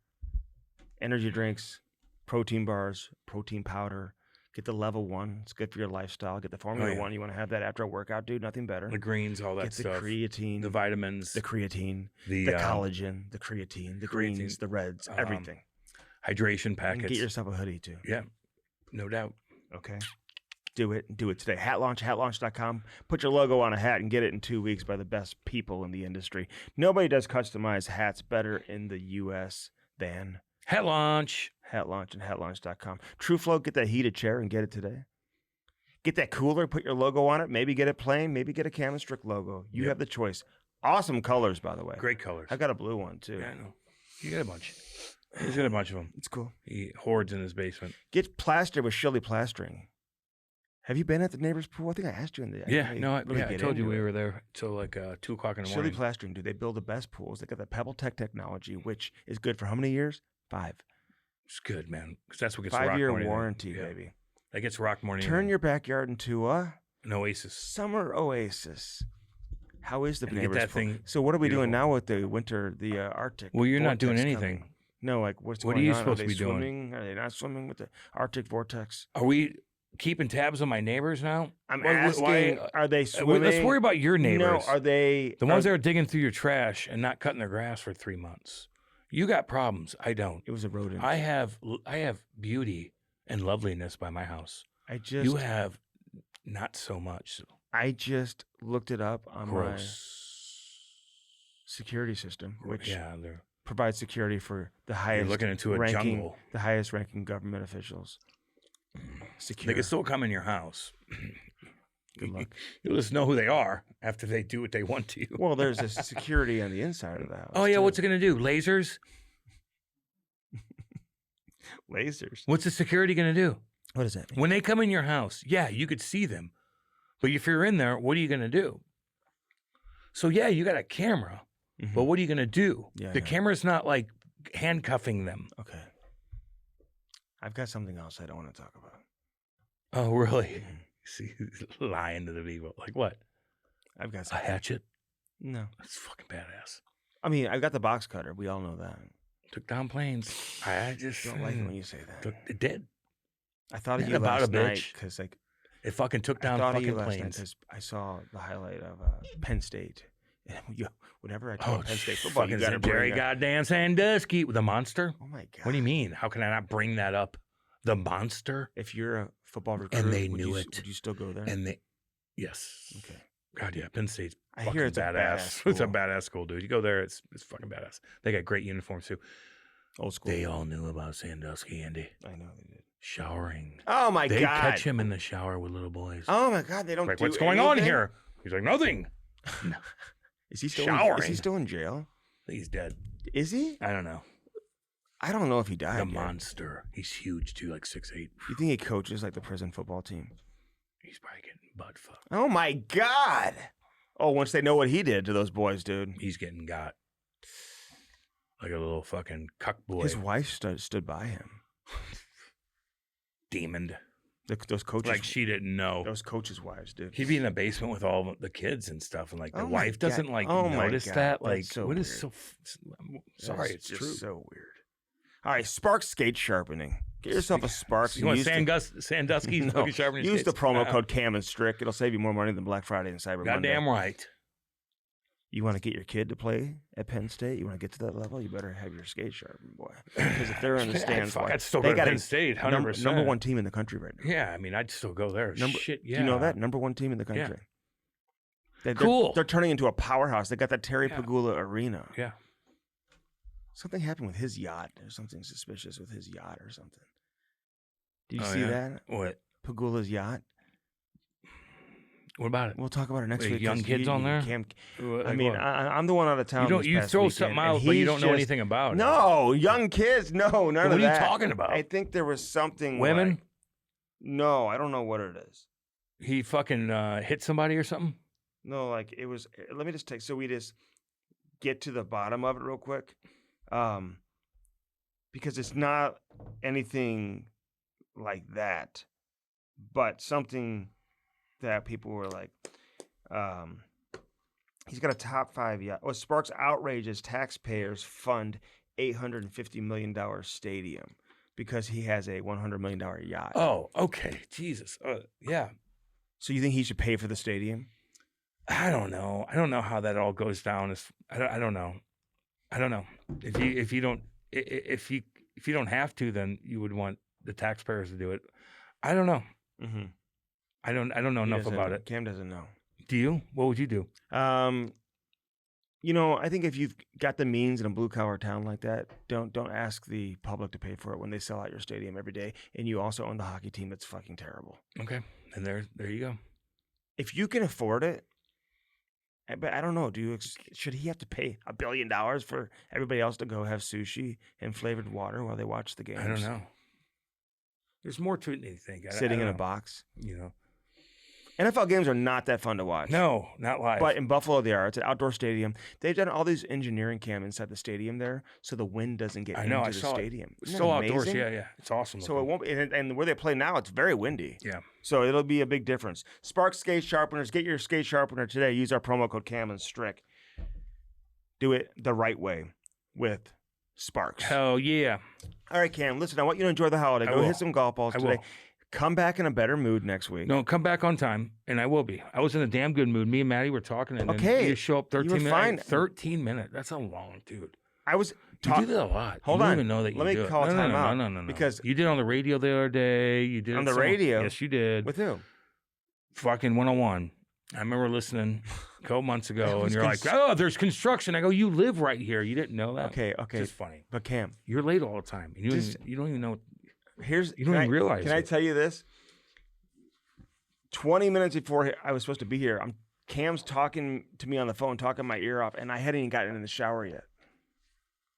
Okay. So 10 minutes later, I'm out of the shower, and then 15 minutes later, I'm out of the house. Okay. So that's what happened. The people understand that. Figure it out. They're on my you got side. a problem. They're on my side. I'm sure they are. You got a problem. Let It's me hear okay. about it. We love you guys. Yeah, we appreciate all the comments yeah. too on YouTube and everything, Yep. man, and all the listeners and Chime everything in. else. Like and subscribe to everything. Dylan Holloway, baby. Love Hope you you guys. enjoyed that episode. Follow and subscribe.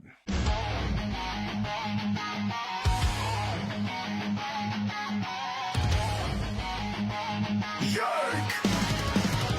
Let's go!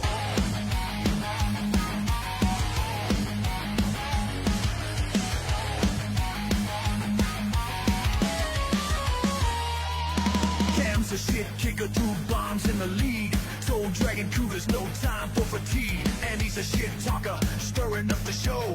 Never played a shift, but he's ready to go. Mic check, 4 check, here